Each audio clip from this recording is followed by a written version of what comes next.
হায়রে নজর, আন্নাজরু হাক্কুন, নজর কঠিন এক জিনিস। নবীজি বলেছেন বদনজরের কারণে অনেক কিছু ধ্বংস হয়ে যেতে পারে। এইরকম অনেক মানুষ আছে তার সুখের সংসার ব্যবসা শুধুমাত্র বদনজরের কারণে ধ্বংস হয়ে গেছে। এরকম ইতিহাস এই পৃথিবীর বুকে আছে। এই যে সন্তান যখন মায়ের গর্ভে থাকে, ওই সন্তানের গর্ভবতী মার ওই গর্ভ যখন সন্তান মায়ের পেটে, ওই পেট যদি কোনো খারাপ মানুষ দেখে, কারো যদি বদনজর লাগে, ওই বদনজরের প্রভাব পর্যন্ত সন্তানের উপরে পড়ে। এজন্য উচিত সন্তান যখন মায়ের গর্ভে, মা তখন নিজের পরিবর্তন করে ফেলবে। নামাজ বেশি পড়তে পারে না, দরকার নাই। ফরজগুলো যথাযথভাবে আদায় করবে, ওয়াজিবগুলো আদায় করবে, সুন্নতে মুআক্কাদা আদায় করবে, বাকি সময় কোরআন তিলাওয়াত করবে, বাকি সময় তাসবিহ তাহলিল পাঠ করবে। তাহলে কি হবে? সে ওই সময় যেগুলো করবে তার পূর্ণ প্রভাব তার বাচ্চার উপরে পড়বে। ওয়াকুদুহান নাস ওয়াল হিজারা আলাইহা মালাইকাতুন গিলাদুন শিদাদুন লা ইয়াসুনাল্লাহ لا يعصون الله ما أمرهم ويفعلون ما يؤمرون. وقال رسول الله صلى الله عليه وسلم كلكم راعين وكلكم مسؤولون عن رعيته، أو كما قال النبي صلى الله عليه وسلم. صدق الله العلي العظيم وصدق رسوله النبي الكريم، ونحن على ذلك من الشاهدين والشاكرين، والحمد لله رب العالمين. سبحانك لا علم لنا إلا ما علمتنا إنك أنت العليم الحكيم. আমরা মহব্বতের সাথে সবাই দুরূদ শরীফ পাঠ করি। আল্লাহুম্মা সাল্লি আলা মুহাম্মাদিন ওয়া আলা আলি মুহাম্মাদ كما صليت على إبراهيم وعلى آل إبراهيم إنك حميد مجيد. اللهم بارك على محمد وعلى آل محمد كما باركت على إبراهيم وعلى آل إبراهيم إنك حميد مجيد. আলহামদুলিল্লাহ।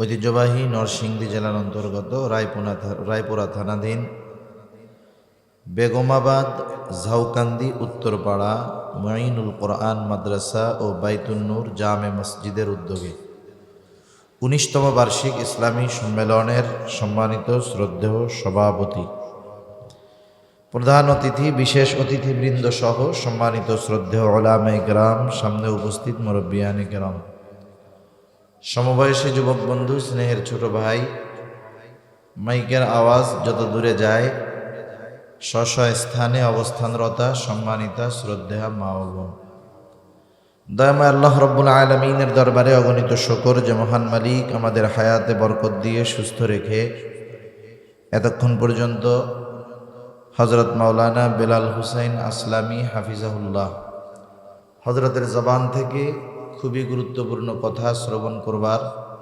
আমাকেও আপনাদের খেদমতে কিছু কথা বলবার তৌফিক যে মহান মনিব দান করেছেন, সে মহান মনিবকে খুশি করার জন্য মোহাব্বতের সাথে জবান খুলে অন্তর থেকে আমরা একবার কালিমাতুশ শুকর পাঠ করি। আলহামদুলিল্লাহ।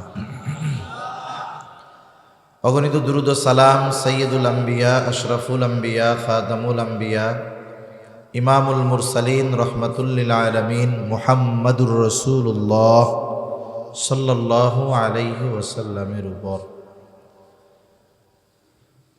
আমি আপনাদের খেদমতে পবিত্র কোরআনুল কারীমের একটা আয়াত ও রসুল আকরাম সাল্লাল্লাহু আলাইহি ওয়াসাল্লামের অগণিত হাদিস থেকে একটা হাদিসের অংশ পাঠ করেছি। আল্লাহ তাআলার কাছে তৌফিক চাই, আল্লাহ তাআলা কিছু কথা বলবার তৌফিক দেন, যে কথাগুলো আমাদের সবার দুনিয়া এবং আখিরাতের জন্য কল্যাণকর হয়। সকলে বলি আমিন। সম্মানিত উপস্থিতি, আল্লাহ তাআলা এ দুনিয়াতে আমাদের অগণিত নেয়ামত দান করেছেন। জীবনের প্রতিটা মুহূর্তে আমরা আল্লাহ তাআলার নেয়ামত ভোগ করি।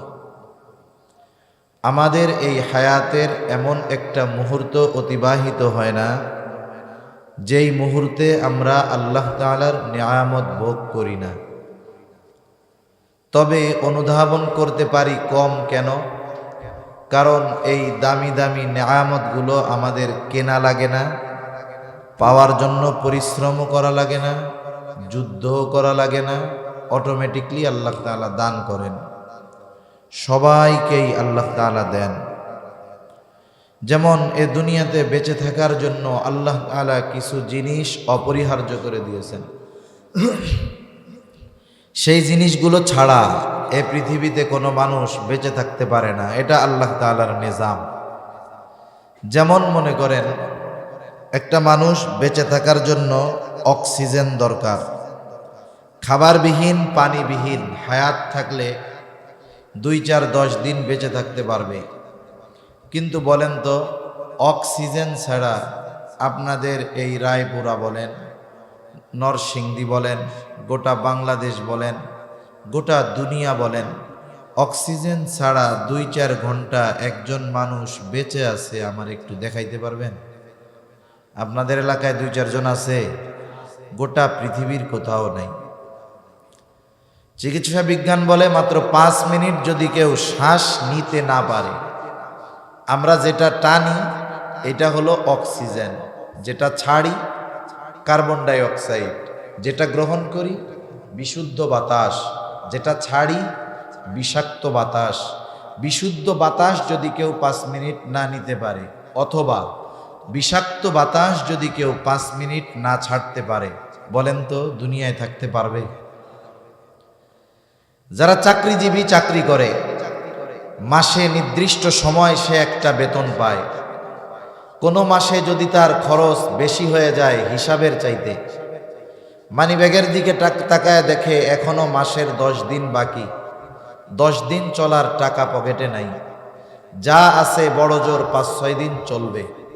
এখনো 5-6 দিন চলার মতো টাকা পকেটে থাকার পরেও, খাবার ঘরে থাকার পরেও, বলেন তো বাকি 5-6 দিনের জন্য চিন্তা হয় কি হয় না? হয়। কিন্তু রাতে যখন আমরা ঘুমাতে যাই, এই চিন্তা কেউ আমরা করি না যে এখন রাতে ঘুমাইলাম, যদি সকালবেলায় ঘুম থেকে উঠে অক্সিজেন আর যদি না পাই বাইচা থাকবো কেমনে? এই চিন্তা আমি কোনোদিন করি নাই। আপনারা 2-4 জন করছেন কোনোদিন? অথচ দেখেন, যেই জিনিসটা মাত্র 5 মিনিট না থাকলে শেষ, অথচ আল্লাহ তাআলা এই নেয়ামতটা কেমনে দেন, কি পরিমাণে দেন। ঘুমায় থাকলেও এটা পাওয়া যায়, বাথরুমে গেলেও পাওয়া যায়, বাজারে গেলেও পাওয়া যায়। আবার এই অক্সিজেন টাকা দিয়ে কেনা লাগে না, মোবাইলের মতো রিচার্জ করা লাগে না। আমরা করোনাকালীন সময় হয়তো আপনারা শুনছেন, অনেকে দেখছেন, যখন ফুসফুস আক্রান্ত হয়ে গেছে, ব্যক্তি স্বাভাবিকভাবে ফুসফুসের মাধ্যমে শ্বাসকে গ্রহণ করতে পারতেছে না, অক্সিজেন নিতে পারতেছে না, তখন তাকে অক্সিজেন মাস্ক লাগায়া অক্সিজেন দেওয়া লাগতো। এক সিলিন্ডার অক্সিজেনের দৈনিক বিল এই দেশের অনেক হসপিটালে 1 লক্ষ টাকাও হয়েছে, ঠিক কিনা বলেন? 1 লাখ বাদ দেন, যদি দৈনিক 2000 টাকার অক্সিজেনও কেনা লাগতো, তাইলে এই পৃথিবীর অনেক মানুষ অক্সিজেনের অভাবে মারা যাইত, ঠিক কিনা? কেনাও লাগে না, এত বেশি পরিমাণে আল্লাহ দিয়েছেন, এর জন্য চিন্তাও করা লাগে না। অথচ নেয়ামতটা কত দামি, বলে 5 মিনিট যদি আমার আপনার সাথে না থাকে দুনিয়ায় থাকা যাবে না। সেজন্য আল্লাহ তাআলার এই নেয়ামতগুলো নিয়ে মাঝে মধ্যে একটু একা একা চিন্তা করতে হয়। শুধু আমাদের সম্পদ, টাকা পয়সা, ধন দৌলত, গাড়ি বাড়ি ক্ষমতা, প্রভাব, প্রতিপত্তির চিন্তা করলেই হবে না। আল্লাহ প্রদত্ত নেয়ামতগুলো কত সহজে কত বেশি ভোগ করতেছি এই চিন্তা করার দরকার আছে না নাই? আল্লাহ তাআলা যদি খালি একটু টাইট দিয়া দিত। কি টাইট? যে ইমানদার অক্সিজেন তো পাবা, ফজরের নামাজ যদি মসজিদে গিয়া জামাতে পড়ো তাইলে জোহর পর্যন্ত পাইবা। মানে অক্সিজেনের ডিপো হইল মসজিদ। ফজরের সময় গেলে পাওয়া যাবে জোহর পর্যন্ত, জোহরের সময় গেলে আসর পর্যন্ত, আসর পড়লে মাগরিব পর্যন্ত, মাগরিব পড়লে এশা পর্যন্ত, এশা পড়লে ফজর পর্যন্ত। বলেন তো আপনাদের এলাকা কেন গোটা পৃথিবীতে একটা বেনামাজি খুঁজে পাওয়া যেত না? ঠিক কিনা বলেন? সবাই সতর্ক থাকতো, কিন্তু আল্লাহ তাআলা নেয়ামতটা সহজে দিছেন, এই জন্য আমরা কদর করি না। তাই এটা দামি এক নেয়ামত। আর আল্লাহ প্রদত্ত দামি দামি নেয়ামত গুলার মধ্যে অন্যতম এক দামি নেয়ামত হলো আমাদের সন্তান। এই সন্তানকে আল্লাহ তাআলা দুনিয়ার অলংকার হিসাবে অভিহিত করেছেন। যেই দম্পতি বিবাহ শাদী করছে কিন্তু তাদের সন্তান হয় না, নিঃসন্তান দম্পতি, তাদের জিজ্ঞাসা করবেন সন্তান না হওয়ার বেদনা কষ্ট তাদের মধ্যে কত। এজন্য আল্লাহ তাআলা কোরআনুল কারীমের মধ্যে সন্তান এবং সম্পদকে দুনিয়ার অলংকার হিসাবে অভিহিত করেছেন। আল্লাহ তাআলা বলেন, আল মালু ওয়াল বানুনা জিনাতুল হায়াতিদ দুনিয়া। আল্লাহ তাআলা বলেন মাল, সন্তান এটা হলো দুনিয়ার অলংকার। আবার আল্লাহ তাআলা এই মাল, সম্পদ, সন্তানের ব্যাপারে কোরআনুল কারীমের আরেক জায়গায় বলেন, ইন্নামা আমওয়ালুকুম ওয়া আওলাদুকুম ফিতনাহ। সন্তান সম্পদ এগুলা হলো ফিতনা, পরীক্ষা। যেই দুইটা জিনিসকে আল্লাহ তাআলা দুনিয়ার অলংকার বলেছেন, ওই দুইটা জিনিসকে আল্লাহ তাআলা আবার পরীক্ষা বলেছেন। কেন? তার মানে এই দুনিয়াতে মানুষ সন্তানকে কেন্দ্র করে সম্পদ উপার্জনের দিকে নজর দেয় বেশি। এই দুনিয়াতে যারা দেখবেন অবৈধভাবে সম্পদ গড়ে, সম্পদের পাহাড় গড়ে, সে নিজে গড়ে কিন্তু নিজে ভোগ করে না।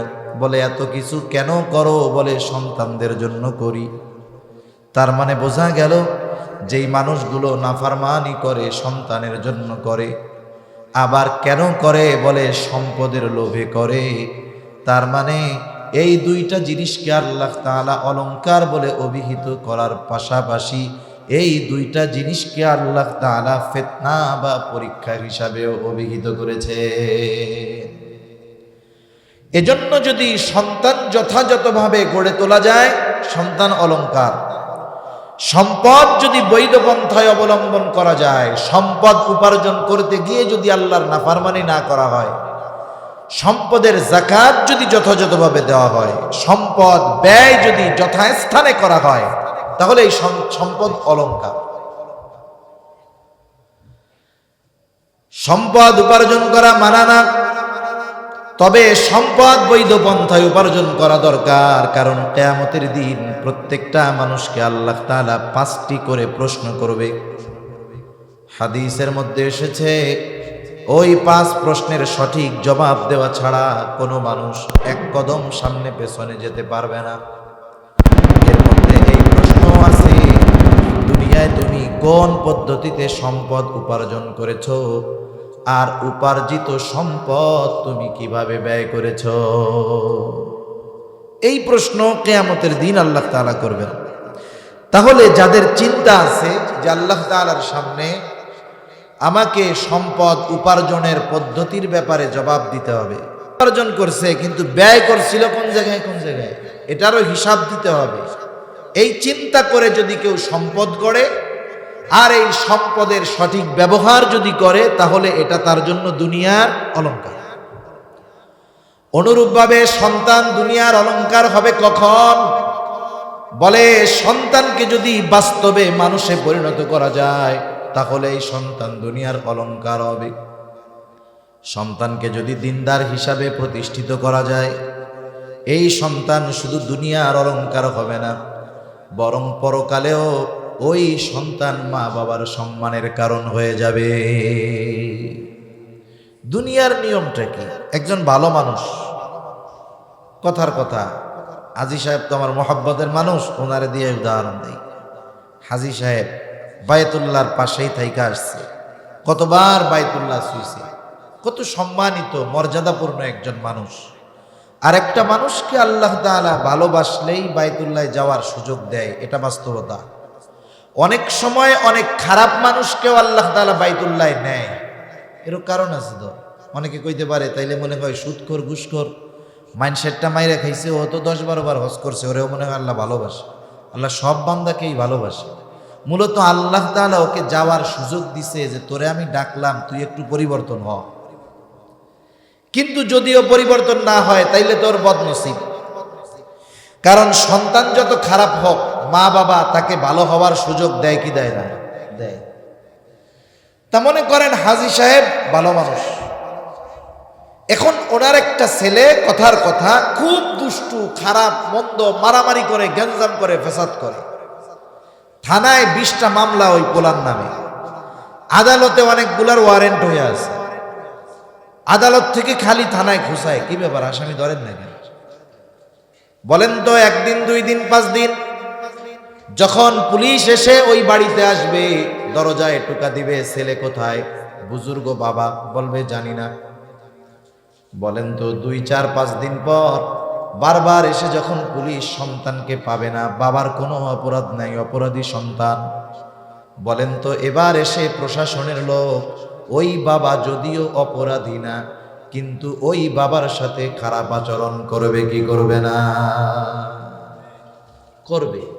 আমি কত জঘন্য কথা শুনছি বলতে, এগুলা মুখ দিয়ে বলা যায় না। সন্তানের কারণে বাবা মাকে তুলে এমন কথা তারা বলছে যে এটা আমি মুখ দিয়ে আপনাদের সামনে বলতে পারতেছি না। তাহলে দেখেন, একজন সম্মানিত ব্যক্তি দুনিয়াতে সন্তানের কারণে অপমানিত হয়। আবার দুনিয়ায় অনেক মানুষ আছে, মূর্খ মানুষ, লেখাপড়া জানে না, নিজের নামটাও কলম দিয়া লিখতে পারে না, কিন্তু অনেক কষ্ট করে পরিশ্রম করে ছেলেটারে লেখাপড়া করিয়েছে। মনে করেন জাগতিক লাইনেই করাইল, লেখাপড়া করে BCS ক্যাডার, অনেক বড় অফিসার।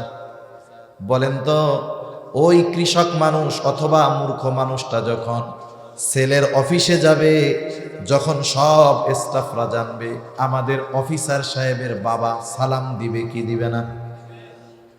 তার মানে দেখেন, দুনিয়ার লাইনেও যদি একটা সন্তানকে ভালো বানানো যায়, একজন মূর্খ মানুষ, খারাপ মানুষ, সেও ওই সন্তানের কারণে দুনিয়ায় সম্মানিত হয়। আখিরাতের নিজামটাও অনেকটা এরকম। দুনিয়ার অনেক ভালো মা বাবা সন্তানের কারণে আখিরাতে ধরা খেয়া যাবে। দুনিয়ার অনেক অল্প আমল করনেওয়ালা মা বাবা হয়তো গুনার সাথে জড়িত ছিল, সন্তানের কারণে মাপ পেয়ে যাবে। এজন্য আল্লাহ তাআলা সন্তানকে বড় নিয়ামত হিসেবে অভিহিত করছেন। আমাদেরও সেই জন্য উচিত সন্তান নামক এই নিয়ামতের কদর করা, ঠিক কিনা বলেন? আমাদের দেশে আমরা সন্তানকে কি মনে করি? আমাদের দেশে আমরা সন্তানকে মোটামুটি মনে করি যে কোনো মতে ম্যাট্রিক পাস করায়া ওরে যদি একটা আর্মির চাকরি দিয়ে দিতে পারি, তাইলে আর টেনশন কি, মরা পর্যন্ত বয়া বয়া খামো, অসুস্থ হইলে CMS-এ চিকিৎসা করাইব, ওই টাকাও লাগলো না, আবার মাস শেষে বেতন পাইব, কোনো টেনশনও নাই। তার মানে আমরা আমাদের সন্তানদেরকে মোটামুটি ছোটখাটো একটা টাকার মেশিন, ATM বুথ মনে করি। অনেক বাবার এই চিন্তা থাকে যে সন্তানকে কোনো মতে চাকরি একটাতে ঢুকাই দিতে পারলে আমি বাপ, আমার দায়িত্ব শেষ, আমি সফল। কিন্তু বলেন তো, একটা সন্তানকে টাকা উপার্জনের মেশিন বানাইয়া দিলেই কি বাবা মার দায়িত্ব কি শেষ? শেষ না। এজন্য এই পৃথিবীতে আমরা অনেক মানুষ দেখেছি, আপনারাও দেখছেন, যে বাবা 3 সন্তান জীবনের সব কিছু ব্যয় করে 3 জনকে উচ্চশিক্ষিত বানিয়েছে। একজন বড় ইঞ্জিনিয়ার, একজন বড় ডাক্তার, আরেকজন বিদেশে বড় চাকরি করে, গবেষক, কোটি কোটি টাকার মালিক। বাবার নিজের নামে কোনো সম্পদ নাই, টাকা নাই, পয়সা নাই। সন্তানেরা আমেরিকায় সেটেল, আমেরিকায় প্রবাসী। দেখা যায় জীবনের পড়ন্ত বেলায় সন্তানদের উঁচু বিল্ডিং 10 তলায় থাকার জায়গা হয় না, 10 তলা তো বহুদূর, সন্তানের বাড়ির গাছতলায়ও থাকার জায়গা হয় না। ওই সন্তানকে যে সম্পদ ব্যয় করে লেখাপড়া শিখিয়েছিল, ওই সন্তান মা বাবাকে বোঝা মনে করে, ময়লা মনে করে, এক সময় ওই পিতার অবস্থান হয়ে যায় বৃদ্ধাশ্রম। জাগতিক লাইনের অনেক মানুষের কথা এরকম আছে। আরে অনেক সময় আমরা মনে করতাম যে ছেলেরা মনে হয় খারাপ হয়, বাপ লেখাপড়া শিখাইছে, বাপরে ভুলে গেছে। গত বছর এক জায়গায় দেখলাম মেয়েরাও এরকম হয়। আমরা তো মনে করি যে মেয়েরা, ভাইরা, ছেলেরা যতই অযত্ন মা বাবার করুক না কেন, মেয়েরা কিন্তু করে না, যত্ন করে। গত বছর দেখলাম এক মানুষ ঢাকায় কোন বৃদ্ধাশ্রমে আসছে, তার 2টা মেয়ে। কয়টা মেয়ে? বেচারা লেখাপড়া করাইয়া 2 মেয়েরে ডাক্তার বানাইছে। ডাক্তার মানেই তো আবার টাকার মেশিন। শুধু ভিজিট তা না, ভিজিট 800, 900, 1000 আছে। টেস্টের ব্যবসা আছে না নাই? যেই রুগী যাবে সুস্থ হইলেও 5,000 টাকার টেস্ট, 10,000 টাকার টেস্ট, আবার করাইতে হবে অমক ডায়াগনস্টিক সেন্টার থেকে। ওনার নামে প্রেসক্রিপশন গেলেই ওই জায়গায় 25%।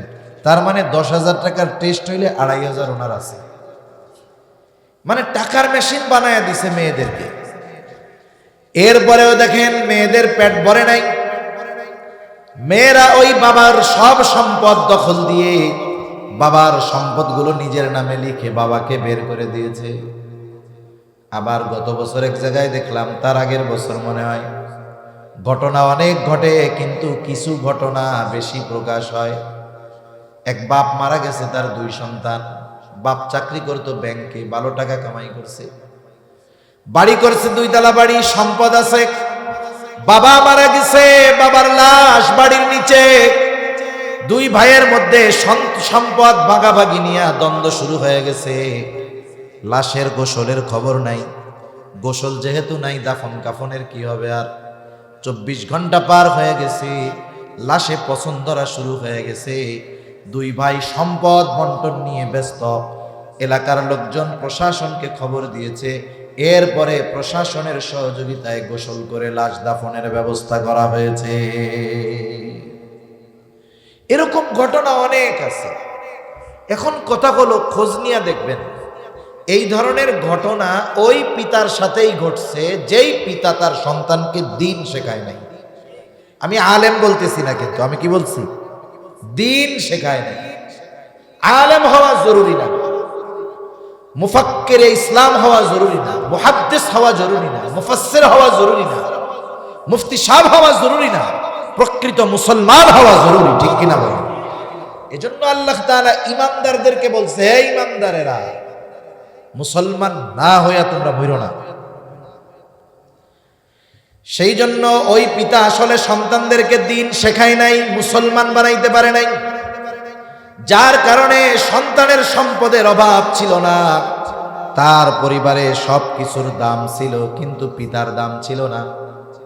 অথচ ওই পিতার মাধ্যমে সে সম্পদের মালিক হয়েছে। আপনি আমাকে দেখাতে পারবেন না যেই পিতা তার সন্তানকে দ্বীন শিখিয়েছে, দুনিয়াদার বানাতে পারে নাই। দেখা যাবে গরিব মানুষ ছেলেটাকে দ্বীন শিখিয়েছে, ছেলেটা রিক্সা চালায় তবে দ্বীনদার। আল্লাহর কসম, ওই ছেলে যদিও তার পরিবার নিয়ে চলতে কষ্ট হয়, কিন্তু কষ্ট হওয়ার পরেও তার ঘরে যদি বৃদ্ধ মা বাবা থাকে, ওই দিন মজুর রিক্সাওয়ালা কুলি তার মা বাবাকে বোঝা মনে করে না, বরং নিজের যত কষ্ট হোক মা বাবার দিকে সর্বোচ্চ নজর সে রাখে।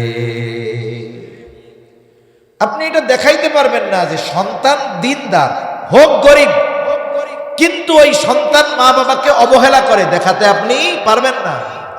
বরং মা বাবারও দোয়া করে, যখন দেখে যে আমার পোলার ইনকাম নাই কিন্তু আমার চিকিৎসার জন্য চেষ্টা করে, তখন আরো দোয়া করে।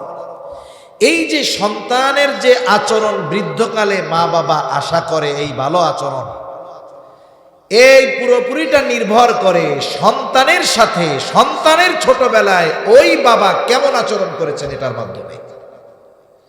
আমরা অনেক সময় অনেক জায়গায় ওয়াজ মাহফিলে গেলে অনেক মুরব্বী আসে, অনেক মুরব্বী আইসা আসতে কানের কাছে বলি, হুজুর একটা কথা বলবো।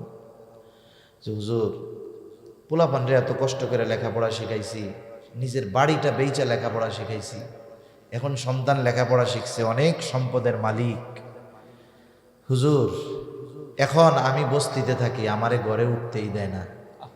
কত দুঃখের কথা না বলেন? হুজুর একটু মা বাবার হকের ব্যাপারে আলোচনা করেন। চট্টগ্রামে এক জায়গায় গেছি, আমার এরকম আইসা এক লোক খুব আকারে বলতেছে। তা আমি ওনারে এমনি প্রশ্ন করছি, কষ্ট দেওয়ার জন্য না। উনি যখন খুব আবেগ দরদ নিয়ে কথাটা বলছে, ওনার দুইটা ছেলে চিটাগাঙে বাড়ি আছে, ওনারে থাকতে দেয় না। উনি একটা জায়গায় এক রুম নিয়ে ভাড়া নিয়ে থাকে, অথচ পাশেই তার বাড়ি। কি দ্বন্দ্ব সন্তানদের সাথে, অথচ এই সন্তানদেরকে উনি সব ব্যয় করে বড় মানুষ বানাইছে দুনিয়ার লাইনে।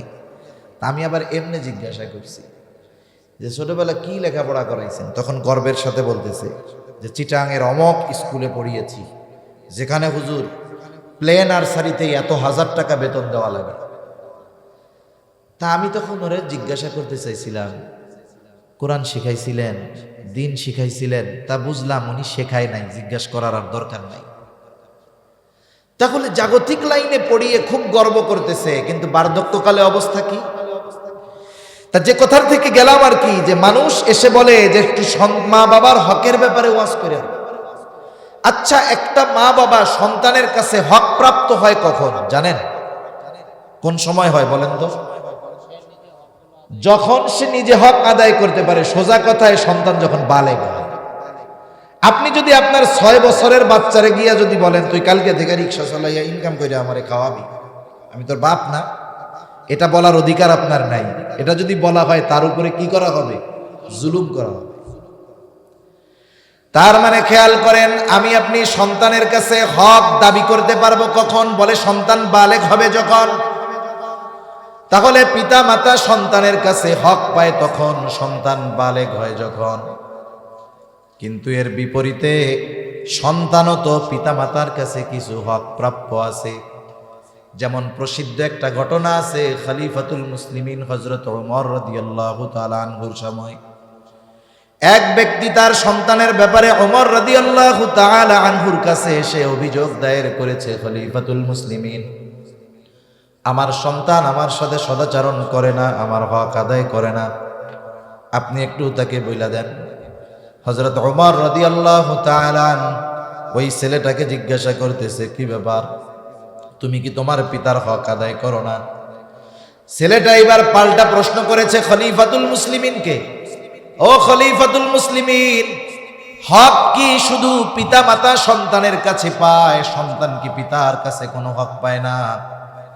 হযরত ওমর রাদিয়াল্লাহু তাআলা আনহু কয়েকটা হকের কথা বলেছেন। এক নাম্বার, তিনি যেই হকের কথা বলেছেন সন্তানের হক, যেটা সে পিতার কাছে পাবে, এক নম্বরে তিনি বলেছেন প্রত্যেকটা সন্তানের অন্যতম প্রধান হক যেটা সে তার পিতার কাছে প্রাপ্য, সেটা হলো একজন দিনদার মা। দিনদার মা সন্তানের হক। কার হক? জোরে কোন, আরো জোরে, কার হক? তাহলে বলেন সন্তান আগে হয় না বিয়ে আগে হয়? বিয়ে আগে হয় না? তার মানে কেউ যদি দিনহীন কোন নারী বিবাহ করে, চেহারা দেখা, আমার আগে হযরত বলছে না যে নারীরা জাহান্নামে যাবে কেন, ওই রকম সুরাত মুরাত দেখা, আটা ময়দা মাখানো সাদা চেহারা দেখা কেউ যদি পাগল হইয়া বিয়া করে, দিন নাই, সাথে সাথে সে তার অনাগত সন্তানের প্রথম হক নষ্ট করে। এজন্য বিবাহের ক্ষেত্রেও ইসলামকে পরিপূর্ণ অনুসরণ করতে হবে। আমাদের সমাজে বিবাহের ইসলাম আছে, আপনাদের তো, আপনারা ভালো মানুষ, আপনাদের খবর তো আমি জানি না, আমাদের সমাজে আছে যা। বিবাহের মধ্যে ইসলাম কতটুক জানেন? ইসলাম হইল হুজুরে ডাক দিয়া ওই যে কবুলটা পড়ায় দেওয়া, এরপরে হুজুর আপনি যান গা, এই পরিবেশ আপনার লেগে না। হুজুরের দায়িত্ব ওই 2-3 মিনিটের মধ্যে খেল খতম, এরপরে হুজুরের আর দরকার নেই। অথচ বিবাহ একটা ইবাদত। বিবাহ কি জোরে বলেন? বিবাহ নবীজির সুন্নাত, প্রত্যেকটা সুন্নাত ইবাদত। আর প্রত্যেকটা ইবাদতের পদ্ধতি নবীজি সাল্লাল্লাহু আলাইহি ওয়াসাল্লাম দেখায় দিবেন কি দেন নাই? জীবনের এমন কোন দিক নাই যেই জায়গায় ইসলাম নাই, সুন্নাত নাই। আরে ভাই, রাতে ঘুমাতে যাব তখন কি করতে হবে? ইসলাম সে কথা বলেছে, নবী সে কথা জানিয়ে দিয়েছে। রাত্রে ঘুমানোর সময় বাতিটা বন্ধ করে ঘুমাতে হবে। আপনাদের ইমাম সাহেব বিজ্ঞ একজন আলেম, আলহামদুলিল্লাহ ভালো একজন আলেম পাইছেন। জিজ্ঞাসা করেন, তিরমিজির হাদিস, নবীজি বলেছে যখন তোমরা রাতে ঘুমাবা তোমাদের বাতিটাকে তোমরা বন্ধ করে ঘুমাবা, বাতি নিভায় ঘুমাবা। কারণ কি সেগুলো পরে, বাতি নেভানোর নির্দেশনা আছে তো নাকি? নবীজি বলছেন রাতে যখন বিছানায় শুইতে যাবা বিছানা জ্বালা দিয়া ঘুমাইবা, কমপক্ষে লুঙ্গি দিয়া এরকম হইলেও জ্বালা দিবা। যেই ইসলাম বাতি নিভানিয়ে ঘুমায়ের কথা বলে, যেই ইসলাম বিছানা ঝাড়ু দিয়ে ঘুমানোর ব্যাপারে নির্দেশনা দেয়, সেই ইসলামে বিবাহ কিভাবে করতে হবে আছে না নাই? কিন্তু বাস্তবতা, বিবাহের শুরু থেকেই বরদিনী শুরু হয়। একবারে দেখতে যাবে শুরুতে, সবাই কয় যে বিয়ে করবো এরে কয় তুই দেখার আগে আমরা আগে দেখে আসি। সবার পছন্দ হয়েছে, কয় তোর দুলাভাই তো গেল না রে, বিয়ে করবো, হ্যাঁ পছন্দ হইতোই বলবো দুলাভাইয়ের কথা হইলো কোনো। এই যে শুরু হইলো মামাতো ভাই, খালাতো ভাই, বন্ধু, এরপরে যায় আর হে যে দেখে না, কয় সবার পছন্দ হয়েছে আমারও পছন্দ। আরে বেটা বিয়ে করবি তুই, পছন্দ তো তোরও লাগবো আগে। এই জন্য যখন মেয়ে দেখা হবে শুরুতে কি করতে হবে? শুধু ছেলে দেখবে, ছেলের বাপও দেখতে পারবে না। হাজী সাহেব যদি পোলা বিয়া দিতে যায়, কথার কথা আছে নাকি? ওনাতে দিয়াই দিছে সব। হাজী সাহেবও যদি যায় ছেলে বিবাহ দিতে, উনি আগে দেখতে পারবে না, দেখবে কে? শুধু ছেলে। আর অভ্যন্তরীণ খোঁজ খবর নিবে মেয়েরা, মহিলারা ভেতরের পরিবেশ বুঝবে। মহিলারা আবার ভেতরের পরিবেশ ভালো বুঝে। আর বাপ কি খবর নিবে? বাপ গিয়ে খবর নিবে পরিবারের খানদান কেমন, সম্ভ্রান্ত কিনা। একটা জিনিস মনে রাখবেন, দরিদ্রতা এক জিনিস, সম্ভ্রান্ততা আর এক জিনিস। অনেক মানুষ দরিদ্র কিন্তু সম্ভ্রান্ত, আত্মমর্যাদা নিয়ে চলে। অনেক মানুষ টাকাওয়ালা কিন্তু ওর ক্যারেক্টার একেবারে খ্যাত মার্কা, আছে না নাই? আগের মুরব্বীরা এই জন্য জাতপাত দেখতো। গ্রামে একটা কথা কয় না, জাতের মেয়ে কালা ভালো, নদীর পানি গুলাও ভালো। কিন্তু এখনকার জামানা হয়ে গেছে ব্যতিক্রম, এখন শুধু দেখে চেহারা কেমন সুন্দর। নবীজি সাল্লাল্লাহু আলাইহি ওয়াসাল্লাম সেই জন্য জানিয়ে দেন, 4টা জিনিস দেখে বিয়ে করা হয়। কয়টা জিনিস? 1 নাম্বার দেখে সৌন্দর্য, বংশ, মাল, দিনদারিত্ব। নবীজি স্পেশাল ভাবে দিনদারিত্বের ব্যাপারে বলেন, ফাযফার বিযাতিদ দ্বীন, দিনকে প্রাধান্য দাও। বাকি 3টা আছে, দিনদারিত্ব নাই, চেহারা সুন্দর, সম্পদ আছে, উচ্চ বংশীয়, কিন্তু দিনদারিত্ব নাই। বাদ, আগে দেখো পরিপূর্ণ দিনদারিত্ব আছে কিনা, এরপরে যদি বাকিগুলো পরিপূর্ণ থাকে তাহলে ভালোর উপরে ভালো। কিন্তু যদি দিনহীন হয়, ওই মেয়েকে যদি বিবাহ করো চেহারা দেখে, টাকা দেখে, বংশ দেখে, মনে রাখবা যার মধ্যে দিনদারিত্ব নাই তার চরিত্র কখনো সচ্চরিত্র হয় না। বিবাহের আগে চেহারার কদর থাকে, কসম, বিবাহের পরে চরিত্রের কদর বেড়ে যায়। এই জন্য আগের থেকে দিনদারিত্বকে প্রাধান্য দেওয়া দরকার। যারা বিয়া করে ফেলছে তো করে ফেলছে, কিন্তু ভবিষ্যতে যাদেরকে আমরা বিবাহ দিব বা যারা বিবাহ করবে, এদেরকে এই জিনিসটা খেয়াল রাখতে হবে যে আমি একজন দিনদার মেয়েকে বিবাহ করব। যদি না করি তাহলে আমার সন্তান দুনিয়ায় আসার আগেই আমি অনাগত সন্তানের সর্বপ্রথম হক আমি নষ্ট করে ফেললাম। তাহলে আমার আপনার সন্তানদের প্রথম হক কি? বলে একজন দিনদার মা। এরপরে কিছু বিষয় আছে, যেমন মনে করেন এরপরে সন্তান যখন মাতৃগর্ভে আসবে, মাতৃগর্ভে কোটি কোটি শুক্রাণু থেকে মা বাবার মিশ্রিত একেবারে বিন্দু কণা পরিমাণ একটা শুক্রাণু অন্যান্য সবগুলোর সাথে লড়াই করে করে মায়ের রেহেম পর্যন্ত পৌঁছায়া যাবে, যেটা দেখার জন্য মাইক্রোস্কোপের দরকার হয়। ওই রকম ক্ষুদ্র একেবারে সূক্ষ্ম সূচের আকার চাইতেও খুব সূক্ষ্ম একটু পানি থেকে আল্লাহ তাআলা 120 দিনের প্রসেসে একটা মাংসপিণ্ড মায়ের পেটের ভিতরে আল্লাহ তাআলা তৈরি করে। 120 দিন পর ওই মাংস টুকরার মধ্যে প্রাণ দেওয়া হয়। মনে রাখতে হবে আগে আমাদের হাত পা চোখ কান বডি সব হয়, এরপরে প্রাণ দেওয়া হয় এমনটা নয়, বরং ওই মাংসের টুকরা যখন থাকে আল্লাহ তাআলার নির্দেশে একজন ফেরেশতা মায়ের রেহেমের মধ্যে চলে আসে, ওই মরা মাংসর টুকরার মধ্যে ওই সময় সে আল্লাহ তাআলার নির্দেশে রূহ ফুঁকে দেয়। এইবার হার্ট তৈরি হয়ে যায়। তৈরি হয় কি? প্রথম এই হার্ট কল্প তৈরি হয়ে যায়। এইবার আস্তে আস্তে বাকি সময়টাতে হাত পা চোখ কান পরিপূর্ণ হয়। অনেক সময় দেখবেন অনেক পোলাপান এরকম আমি দেখছি, হইছে 10 মাস পেটে থাকতে পারে নাই, অসুস্থতার কারণে 8.5 মাস এই সময় তাকে সিজার করে পেট থেকে বের করে ফেলছে। বাচ্চা বাইসা আছে কিন্তু মাথার খুলি হয় নাই। দেখছেন এরকম? মাথার খুলি শক্ত হয় নাই, চোখ বন্ধই রইছে, খুলে না, কারণ এখনো পরিপূর্ণভাবে হয় নাই। অনেক সময় বিকলাঙ্গ শিশু জন্মগ্রহণ করে নির্ধারিত সময়ের অনেক আগে, দেখা যায় তার হাত পরিপূর্ণ হয় নাই, পা পরিপূর্ণ হয় নাই, অপূর্ণাঙ্গ থাকে। তার মানে কি? আল্লাহ তাআলা প্রথম এই হার্ট তৈরি করেন, এরপরে বাকি সময়টাতে পরিপূর্ণ শরীরের আবওয়াব আকৃতিগুলো আল্লাহ তৈরি করেন। চিকিৎসা বিজ্ঞান কি বলে?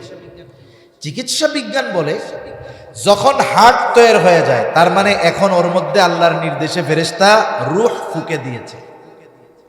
আল্লাহ তাআলা কোরআনুল কারীমের মধ্যে বলেন, আল্লাযী খালাকাল মাউতা ওয়াল হায়াতা লিয়াবলুয়াকুম আইয়ুকুম আহসানু আমালা। তিনি আল্লাহ কে? বলে আল্লাযী খালাকাল মাউতা ওয়াল হায়াত, যিনি মৃত্যু এবং জীবন সৃষ্টি করেছেন। স্বাভাবিক দৃষ্টিকোণ থেকে আমরা দেখি মৃত্যু পরে জীবন আগে, কিন্তু আল্লাহ তাআলা এখানে বলেছেন মৃত্যু আগে জীবন পরে। কারণ কি? আসলে মায়ের পেটের মধ্যে আমরা মরাই ছিলাম। যতক্ষণ না আমাদের মধ্যে রূহ দেওয়া হয়েছে ততক্ষণ আমরা মৃত ছিলাম। এই মৃত থেকেই আল্লাহ আমাদেরকে সৃষ্টি করেছেন। এইবার রূহ যখন দেওয়া হলো, এটা প্রাণ পাইছে। এই প্রাণ পাওয়ার সাথে সাথে চোখও হয় নাই, কানও হয় নাই, কিছুই হয় নাই। ওই সময় থেকে মায়ের পেটে একটা বাচ্চা, মায়ের চিন্তা ভাবনা, সেই বাচ্চা যে পেটের মধ্যে কিছুই হয় নাই, মাংসের টুকরা, শুধু হার্ট তৈরি হয়েছে, সে মায়ের সমস্ত অনুভূতিকে অনুভব করতে শিখে যায়। সুবহানাল্লাহ। মায়ের পেটের ভিতরে তার কিছুই হয় নাই, কিন্তু খালি কি হয়েছে? মাংস টুকরার মধ্যে আল্লাহ রূহ ফুঁকে দিয়েছে, হার্টটা হয়েছে, ওইটা পাম্পিং শুরু হয়ে গেছে। হার্ট এরকম পাম্পিং হয়, পাম্পিং শুরু হয়ে গেছে। আর ওই সময় সে অনুভব করতে পারে যে মা কোন মুডে আছে। এই বিষয়টাকে রিসার্চ করে আমেরিকার একজন বিজ্ঞানী চিকিৎসক সে গবেষণা করে ফলাফল পেয়েছে, এবং সে গর্ভবতী নারীদেরকে নিয়ে সেমিনার করেছে, কাউন্সিলিং করেছে। সে বলতেছে যে শোনেন, আপনি যদি আপনার সন্তানকে চান যে সে ভালো গায়ক হবে, তার কণ্ঠটা সুন্দর হবে, তাহলে আপনি বেশি বেশি গান গাইবেন, গান শুনবেন। আপনার এই প্রভাব আপনার গর্ভের সন্তানের উপরে পড়বে। কেন? বলে বাচ্চা যখন শ্রবণ শক্তি পায়, মার পেটের ভিতরে যখন তার শ্রবণ শক্তি আল্লাহ তাআলা দেন, তখন মা যদি কিছু বলে, পেটের মধ্যে সন্তান এইরকম কান খাড়া করে, সে শুনতে পায়। মা কিছু খাইছে, খাবারটা ভালো হয় নাই, মার যেমন অস্বস্তি লাগে, বাচ্চার এমন অস্বস্তি লাগে। এক্সপ্রেশন সে দেখায় যে আমার ভালো লাগে না এই খাবারটা। মার মন যদি খারাপ থাকে, মায়ের পেটের ভিতরে বাচ্চার মন খারাপ থাকে, তাহলে কতটা প্রভাব। এখনো যখন মা সন্তান যখন দুনিয়ায় আসে, সন্তানের বয়স 3 মাস, গেছে ডাক্তারের কাছে, পোলার জ্বর হয়েছে, ঠান্ডা লাগছে। এখন ডাক্তারের কাছে গিয়া বলে আমার এই 3 মাসের বাচ্চা এর জ্বর হয়েছে বা ঠান্ডা লাগছে। ডাক্তার বাচ্চারে ওষুধ দেয় না, মাকে বলে যে আপনি দেরি করে গোসল করবেন না, ঠান্ডা পানি আপনি সেনবেন না, গোসল করেই ঠান্ডা দুধ বাচ্চাকে খাওয়াবেন না। তার মানে চিন্তা করেন, আপনি বেশি বাচ্চার আমাশা হয়েছে, পাতলা পায়খানা হয়েছে, বলে আপনি কি খাইছেন, মারে জিগায়। তার মানে দুনিয়ায় আসার পরেও মায়ের খাবারের প্রভাব দুধের মাধ্যমে ওই সন্তানের উপরে বিস্তার করে। সুবহানাল্লাহ বলে। মায়ের পেটের মধ্যে থাকতেও বাচ্চা এরকম হয়। তাও এই বিজ্ঞানী চিকিৎসক বলতেছে আপনি যদি চান আপনার সন্তান ভালো গায়ক হবে, সুরেলা কণ্ঠের অধিকারী হবে, তাহলে আপনি গান শুনবেন অথবা আপনি গান গাইবেন। আপনি যদি চান আপনার সন্তান ভালো অভিনেতা হবে, আপনি যার অভিনয় পছন্দ দেখতে থাকবেন। নিজে নাটক দেখবেন, সিনেমা দেখবেন। এখন বলেন তো, সন্তান পেটে মা যদি গান শুনে, এই জন্য সন্তান ভালো গায়ক হয়, অভিনয় দেখলে যদি ভালো অভিনেতা হয়, ওই মা যদি সন্তানকে পেটে নিয়ে কোরআন পড়ে, তাহলে ওই সন্তান কোরআন প্রিয় হবে কি হবে না? ওই মা যদি বেশি বেশি দুরূদ পড়ে, অবশ্যই ওই সন্তান নবী প্রেমিক হবে। এই জন্য সন্তান যখন গর্ভে আসে, মার বড় একটা দায়িত্ব গুনাহ থেকে বেঁচে থাকা। হায়রে নজর, আন্নাজরু হাক্কুন, নজর কঠিন এক জিনিস। নবীজি বলেছেন, বদনজরের কারণে অনেক কিছু ধ্বংস হয়ে যেতে পারে। এইরকম অনেক মানুষ আছে, তার সুখের সংসার, ব্যবসা শুধুমাত্র বদনজরের কারণে ধ্বংস হয়ে গেছে। এরকম ইতিহাস এই পৃথিবীর বুকে আছে। এই যে সন্তান যখন মায়ের গর্ভে থাকে, ওই সন্তানের গর্ভবতী মার ওই গর্ভ যখন সন্তান মায়ের পেটে, ওই পেট যদি কোনো খারাপ মানুষ দেখে, কারো যদি বদনজর লাগে, ওই বদনজরের প্রভাব পর্যন্ত সন্তানের উপরে পড়ে। এজন্য সন্তান যখন মাতৃগর্ভে আসবে, সে তার জীবনটাকে একেবারে আবদ্ধ করে ফেলে। উল্টা আমাদের দেশে কি হয়? উল্টা আমাদের দেশে হয় কি, বলে এই যে 9 মাস 10 মাস ঘরে বসে কেমনে থাকবো, আমার তো একটা অ্যান্ড্রয়েড ফোন নাই, আপনি দেখেন সৌদি আরব, আমার একটা অ্যান্ড্রয়েড ফোন পাঠাই দিন। অ্যান্ড্রয়েড ফোন তো পাঠাইছে, ভিডিও কলে আর কয়দিন কথা কইব, কতক্ষণ কওয়া যায়? কয় ইন্টারনেট ঠিক মতো থাকে না গো, আমার একটু ওয়াইফাই লাইনটা দিয়ে দিয়েন।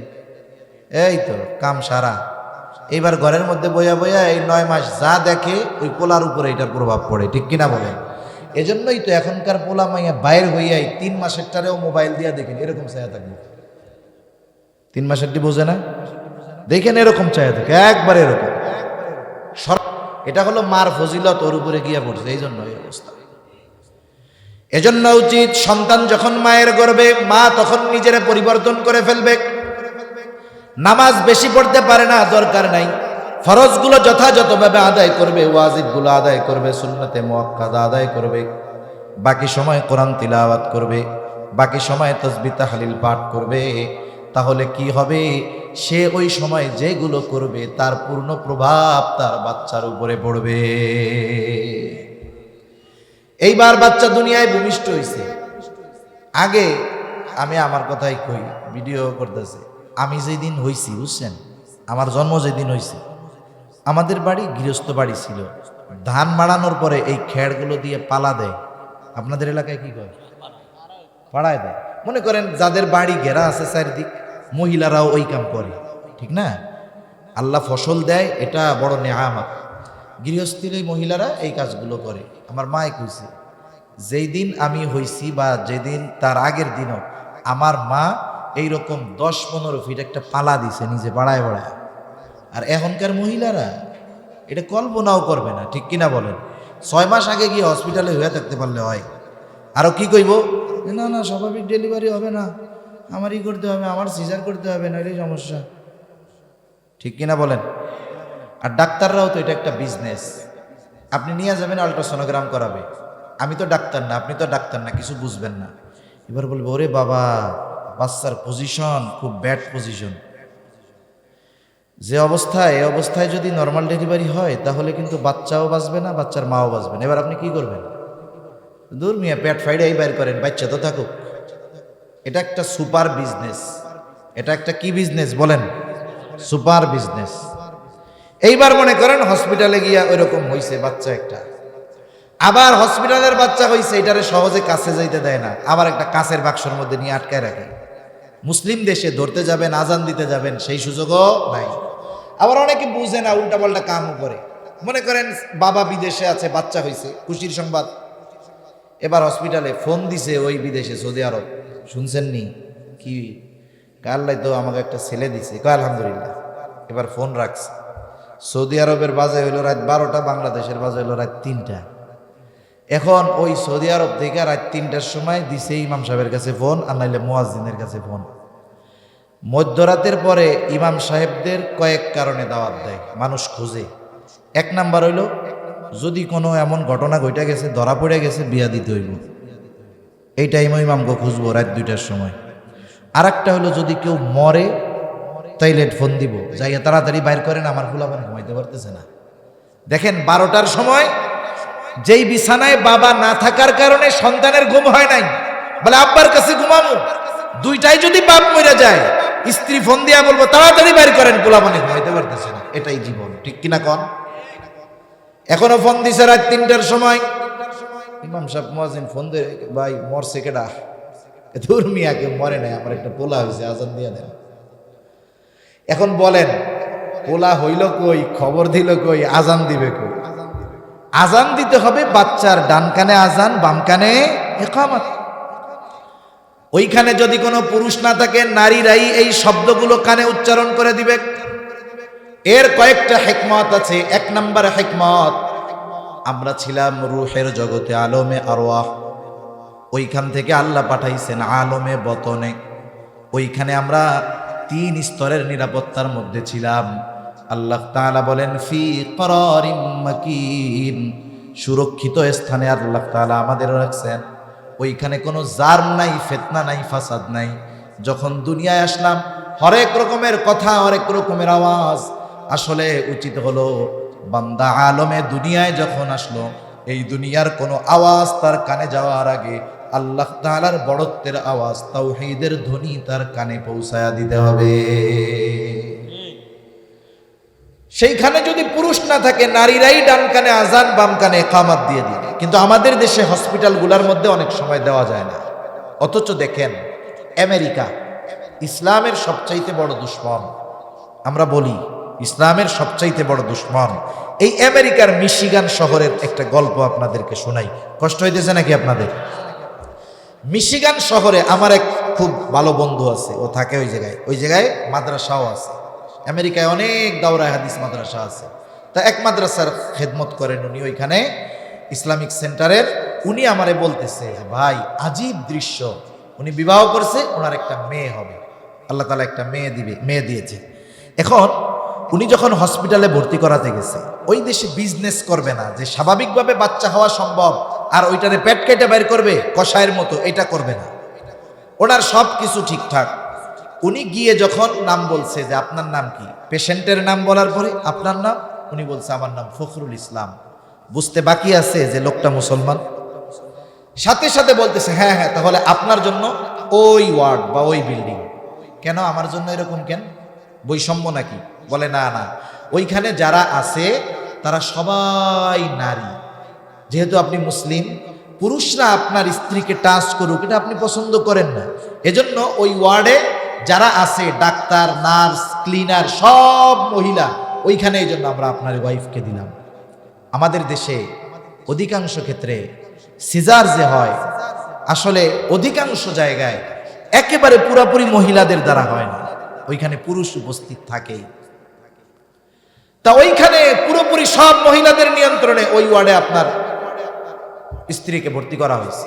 উনি বলতেছে তাকে নেওয়া হয়েছে থিয়েটারের ভিতরে, যদি অপারেশন না লাগে তারা করবে না, স্বাভাবিকভাবে বাচ্চা হওয়ার মতো অবস্থা আছে। এবার কাউরে যাইতে তো দিবে না, আমি তো স্বামী, সেই হিসাবে আমি একেবারে অপারেশন থিয়েটারের দরজায় বসে আছি, কোনো পুরুষ ওইখানে নাই, সব মহিলা। উনি বলতেছে হঠাৎ করে দেখলাম একজন ইউথিপিয়ান আফ্রিকান লোক আইসা অপারেশন থিয়েটারের দরজার বসে দাঁড়াইছে। আমি একটু আনইজি ফিল করতেছি, ও দাঁড়াইছে সেখানে এইখানে। তা ওরে আমি ডাক দিলাম, এই মিয়া তুমি এইখানে কি করো?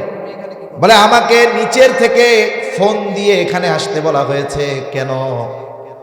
বলে আমি হইলাম মুসলিম, আমাকে বলা হয়েছে যে অপারেশন থিয়েটারে একজন মুসলমানের বাচ্চা ভূমিষ্ঠ হচ্ছে, আমাকে বলছে ফোন দিয়া। আর এই হসপিটালে যত মুসলিম সন্তান জন্মগ্রহণ করে সকলের কানে আজানে ইকামত দেওয়ার দায়িত্বটা আমার। এটা হসপিটাল কর্তৃপক্ষ নির্ধারণ করে রাখছে।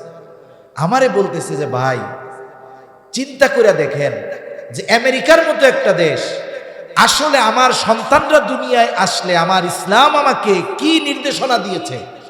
আমার চিন্তা করার কথা ছিল যে বাচ্চাটা আইনা আজান আমি দিব, অথচ হসপিটাল কর্তৃপক্ষ এই ব্যবস্থা আগের থেকেই করে রাখছে। আসলে আমরা দুর্ভাগ্যের ব্যাপার আমাদের। তাহলে সন্তান দুনিয়ায় আসলে কাজ কি? বলে ডান কানে আজান, বাম কানে ইকামত দেওয়া। এর মধ্যে একটা হিকমত, আর একটা হিকমত আছে। রহস্য কি? বলেন তো আপনাদের মসজিদে আজান হলো, আজানের 15 মিনিট পরে নামাজের জন্য দাঁড়ানো হলো, ইকামাত দেওয়া হলো, ইকামাতের কয় ঘন্টা পরে আপনাদের ইমাম তাকবীরে তাহরিমা দেয়? সাথে সাথে দেয় না? মধ্যে হয়তো 1 সেকেন্ড বেশ কম হতে পারে। এই যে ভূমিষ্ঠ হওয়ার সাথে সাথে আজান ইকামত দেওয়ার এটা একটা হিকমত, যে দেখো এখন শুধু তোমার জানাজার নামাজটা বাকি, এর আজানও হয়ে গেছে, ইকামতও হয়ে গেছে।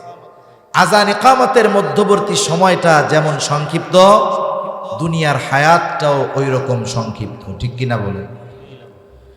তাহলে সন্তান ভূমিষ্ঠ হওয়ার পরে ডান কানে আজান, বাম কানে ইকামত। এরপরে যখন তার 7 দিন বয়স হবে, মাথার চুলগুলো মুন্ডিয়ে ফেলতে হবে।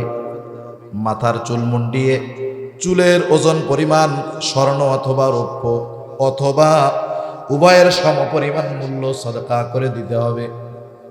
এরপরে 7ম দিন ছেলে হলে 2টা ছাগল দিয়া, মেয়ে হলে 1টা ছাগল দিয়া আকিকা দিতে হবে। 7 দিনে না পারলে 14তম দিনে, 14তম দিনে না পারলে 21তম দিনে। এরপরে যদি অ্যাবিলিটি না থাকে বিলম্ব করতে পারে, অসুবিধা নাই। আবার 2টা দিয়ে দেওয়ার সামর্থ্য নাই, ছেলে হইছে, 1টা দিয়ে হলেও যথা সময়ে সে দিয়ে দিবে। কিন্তু কিছু মানুষ করবে কি, সামর্থ্য আছে দেওয়ার মতো, গাফলতি করে, ও এই যে 3 মাস পরে কুরবানি, তো কুরবানির লগে দিয়া দিব না।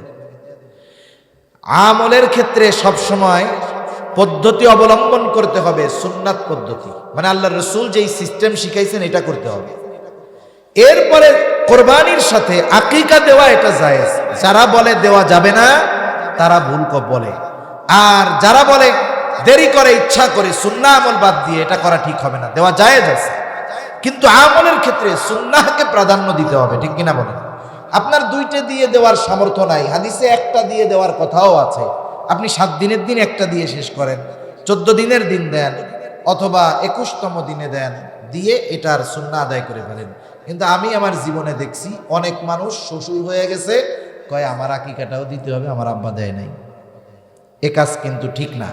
সেজন্য যথাসময়ে আকিকা দিয়ে দেবে। এরপরে 7ম দিন তার সুন্দর একটা নাম রাখতে হবে, সুন্দর একটা নাম, যেই নাম তার ধর্মীয় পরিচয় বহন করে, এমন একটা সুন্দর নাম তার রাখতে হবে। আল্লাহ তাআলার কাছে সবচাইতে প্রিয় নাম আবদুল্লাহ আর আবদুর রহমান। সমাজে যদি আবদুল্লাহ আর আব্দুর রহমান বেশি হয়ে যায়, আল্লাহ তাআলার গুণবাচক যে নামগুলো আছে ওই নামগুলোর সাথে আবদুন যোগ করে নাম রাখা যাবে। আবদুর রহমান, আবদুস সামাদ, আব্দুল মজিদ, আব্দুল খালেক, আব্দুল মালিক রাখা যায় কি যায় না? সুন্দর নাম না? আবার ডাকার ক্ষেত্রে একটু সতর্ক থাকা দরকার। অনেকে ডাকতে ডাকতে লাস্টে আব্দুল বাদ দিয়ে শুধু খালেক, মালিক, সামাদ ডাকা শুরু করে, এটা সুন্দর না। সেজন্য একজনের নাম যদি আব্দুল মালিক হয়, আমরা সুন্দরভাবে ডাকবো আব্দুল মালিক। আবার অনেকে আবদুন তো যোগ করেই না, বাকি বাকি নামের অংশটাকেও ব্যঙ্গ করে ডাকে, ও মালিক কে, ও খালেক কে, আছে না নাই কন্যা?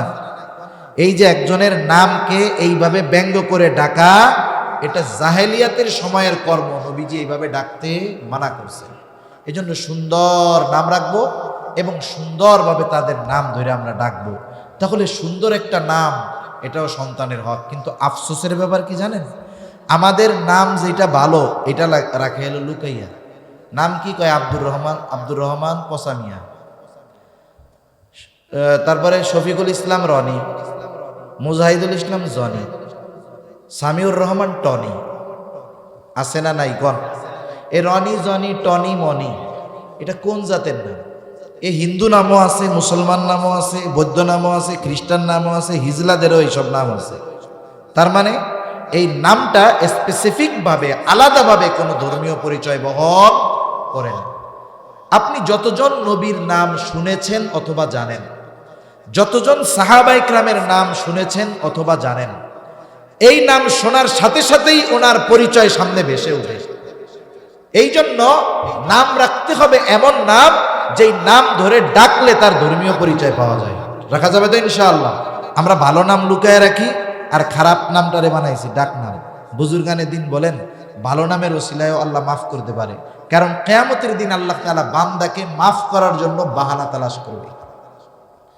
হয়তো কিয়ামতের দিন আল্লাহ তাআলা ডাক দিবে তার খলিল ইব্রাহিমকে, ডাকবে ইয়া ইব্রাহিম। ডাক শুনা সব ইব্রাহিম চলে আসবে, কিন্তু আল্লাহ তাআলা ডাকছে তার খলিল ইব্রাহিমকে। এই আমি তো ডাকছি আমার খলিল ইব্রাহিম রে, তোমরা আসছো কেন? বলে আপনি তো আলাদাভাবে এটা কর নাই, আপনি তো ইব্রাহিম নামে ডাকছেন, আমার নামও তো ইব্রাহিম।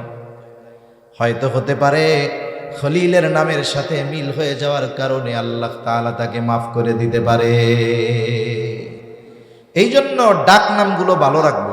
যদি কারো থাকে এরকম উল্টাপাল্টা নাম, আজকে থেকে ভালো নামে ডাকা শুরু করবো, বলেন ইনশাআল্লাহ। এটা অভিভাবকদের দায়িত্ব। এমনি যুবক তরুণ ভাই যারা আছে, তোমাদের যদি এরকম উল্টাপাল্টা নাম থাকে, আজকে থেকে নতুন করে বন্ধুদেরকে ফেসবুক স্ট্যাটাস দিয়ে জানায় দিবা, আজকে থেকে আমার নাম হলো এইটা, আমাকে সবাই এই নামে ডাকবেন। তোমার আগের নামে টনি জনি রনি করে ডাকলে তুমি ভুলে ওইদিকে তাকাবা না, তুমি জানাই দিবা আমার নাম এইটা। কারণ নাম এটা আমাদের পরিচয় বহন করার মতো নাম হতে হবে। এরপরে সন্তান যখন একটু বড় হবে, জবান ফুটবে, জবান বুজুর্গানে দিন বলেন, একটা বাচ্চার যখন 9 মাস 10 মাস 11 মাস হয়, এখনো কথা ফুটে নাই, কিন্তু মাঝে মধ্যে ভুলে চুলে আব্বা কয়ে ফেলে, আম্মা কয়ে ফেলে, বলে না এরকম? আসলে ও বুঝা কিন্তু আব্বাও কয় নাই, মাও কয় নাই, এমনি কানতে গেছে, আব্বা বাইরে হয়ে গেছে মুখ দিয়া। যখন বাপে এই শব্দ শুনে যে আব্বু কইছে, বাবারে বাবা আনন্দে কয় আজকে আমার পোলা আমারে আব্বা ডাকছে। ওই পাশ দিয়া মা কয় আমারে তো প্রত্যেক বেলাই ডাকে, মানে কান্না করার আগে কয় মা, আর মা কি বলে, বলছে আমারে মা বলে ডাকছে। এখন বলেন তো, এই যে মা বাবা, এই ধরনের আওয়াজ বাচ্চার মুখ থেকে শুনে মা বাবা খুশি হয় কি হয় না? কিন্তু আমাদের টার্গেট কি থাকবে? যে আমার সন্তানের মুখ দিয়ে যেন প্রথম গুলিটা বের হয় আল্লাহ। এই জন্য তার সামনে বারবার আল্লাহ আল্লাহ বলেন। কি হবে? আপনাকে আমাকে যদি আব্বু আম্মু বলে ডাক দেয়, কলিজা ঠান্ডা হয়ে যায়। আর ওই ছোট বাচ্চাকে যদি আমরা আল্লাহ আল্লাহ শিখাই, আর ওই বাচ্চা যদি আল্লাহ আল্লাহ ডাকতে থাকে, বলেন তো আল্লাহ খুশি হবে কি হবে না? এই জন্য সন্তানের প্রথম বুলি যেন জবান দিয়ে হয় আল্লাহ, এটা শিখাবো। আর এই শেখানোটার বড় ভূমিকা পালন করে একজন মা। আমি অনেক বড় বড় মনীষীদের মায়েদের জীবনী পড়ছি অনেক আগে। তা একটা বিষয় আমি সবার ক্ষেত্রে পাইছি, অধিকাংশ মায়ের ক্ষেত্রে একটা বিষয় আমি পাইছি, যে ওই মা বলতেছে যে আমি আমার সন্তানকে বিসমিল্লাহ বিহীন আর ওযু ছাড়া কখনো দুধ পান করাই নাই।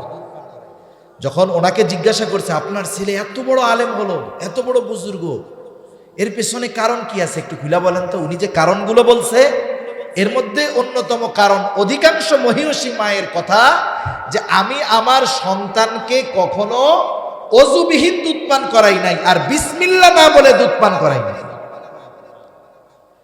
সেই জন্য আমি আপনি যদি চাই আমার আপনার সন্তান ওই রকম হোক, তাহলে মায়েদের উচিত সন্তানদেরকে দুধ পান করানো অজু অবস্থায়, পবিত্র অবস্থায়, শালীন অবস্থায় ঢেকে, সাথে সাথে বিসমিল্লাহ সহকারে দুধ পান করানো উচিত। লাভটা কি হবে?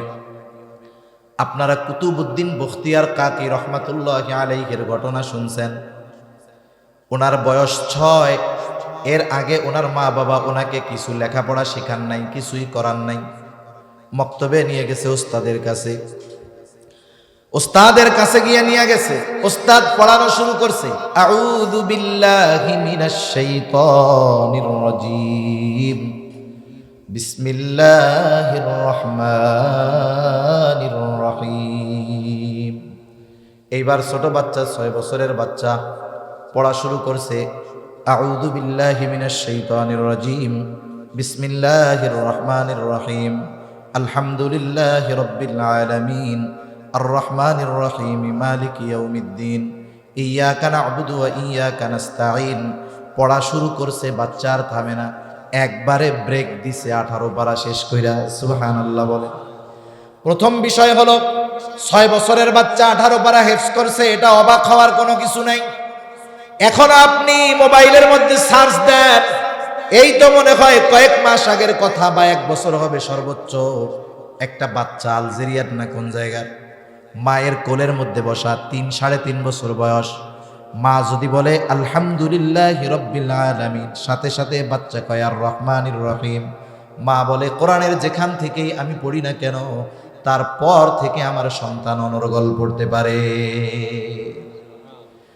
3-4 বছরের বাচ্চা কোরআনের হাফেজ, আর 6 বছরের বাচ্চা 18 পারার হাফেজ। অবাক হওয়ার কিছু আছে? নাই। এখন যখন ওস্তাদ বলে কি ব্যাপার, পড়াইতে আনছেন আলিফ বাও, দেখি হাফেজ হয়ে গেছে 18 পারা, কেমনে হইল? এখন মাও চিন্তা করে আমিও তো পড়াই নাই, কোথার থেকে হলো? এবার জিজ্ঞাসা করে ওস্তাদ আপনি কি হাফেজা? মা জবাব দেয় আমি পরিপূর্ণ হিফজ করতে পারি নাই, 18 পারা হিফজ করেছি। বাচ্চারে মুখস্থ করাইছেন নাকি? বলে আমি তো করাই নাই। কি করছেন? বলে সন্তান যখন আমার পেটে ছিল আমি যে কত হাজার বার এই 18 পারা খতম করেছি, এর শেষ নাই। আবার যখন সন্তান ভূমিষ্ঠ হয়েছে, আমি যখন পবিত্র, আমি সন্তানকে দুধ পান করাইতে করাইতে এই 18 পারা কত শতবার যে পড়েছি তার হিসাব নাই। সন্তানকে ঘুম পাড়াইতে গেছি, আমি তিলাওয়াত করতে থাকছি।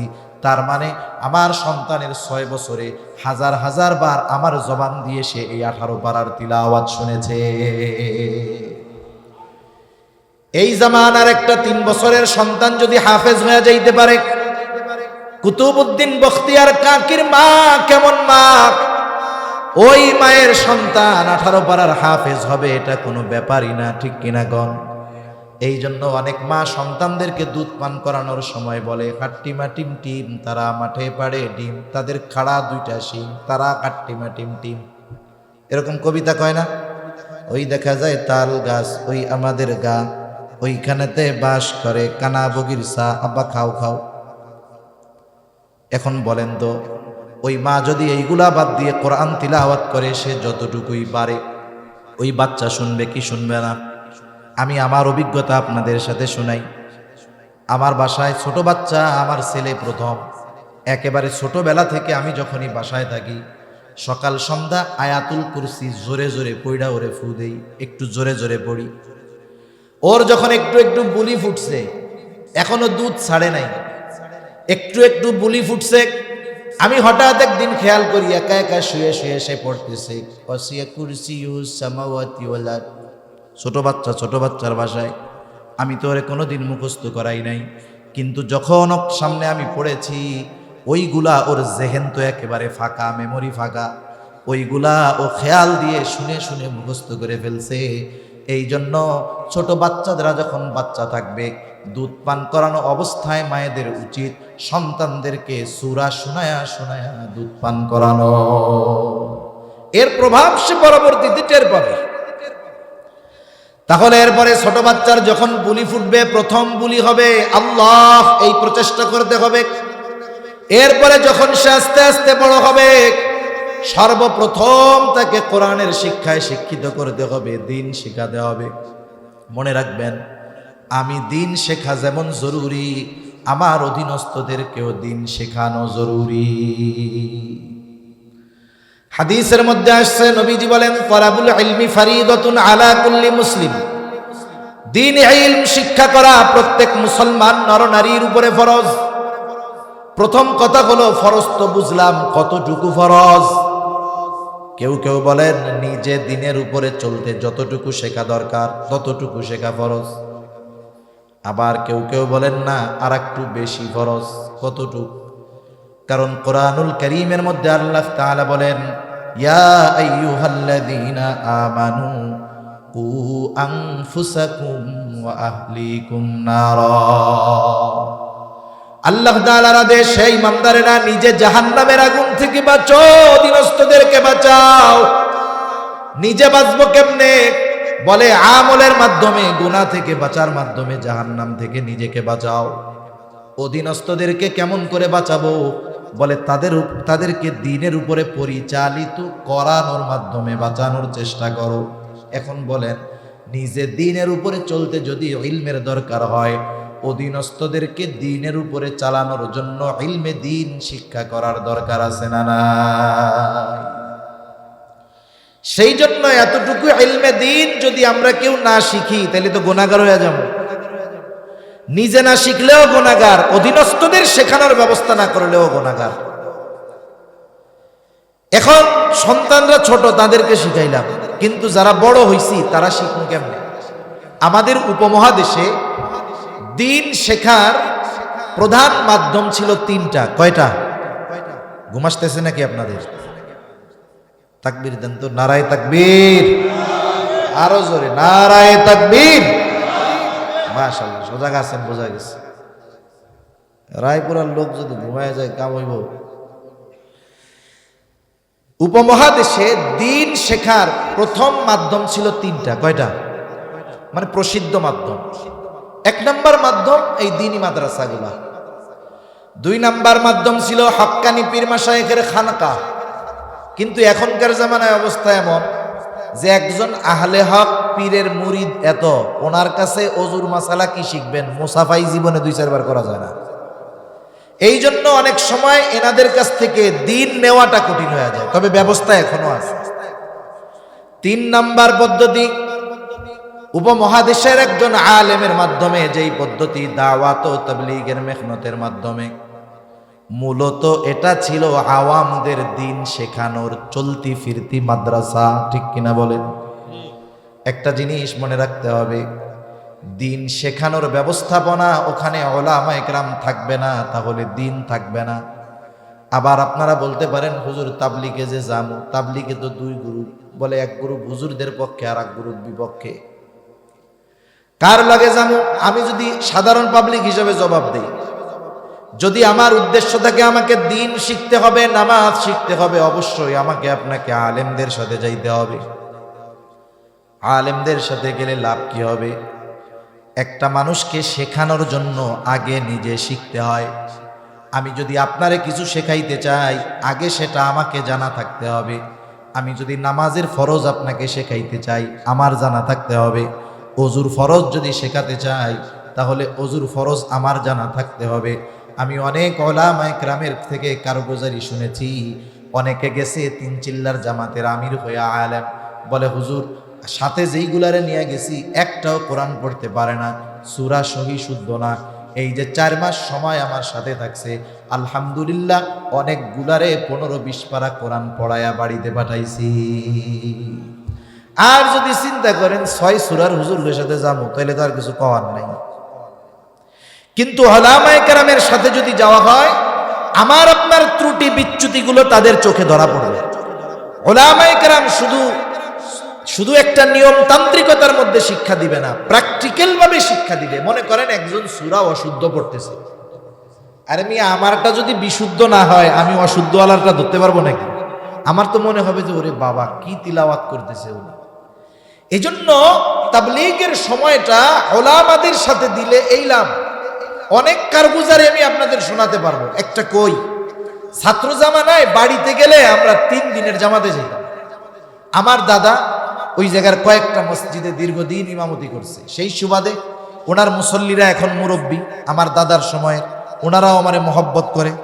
বাড়িতে গেলে ওনাদের প্রস্তুতি থাকতো যে হাফেজ সাহেব আসলে আমরা একসাথে তাবলীগে যাব। 70-80 জন 90 জন হয়ে যাইতো এক একটা জামাত।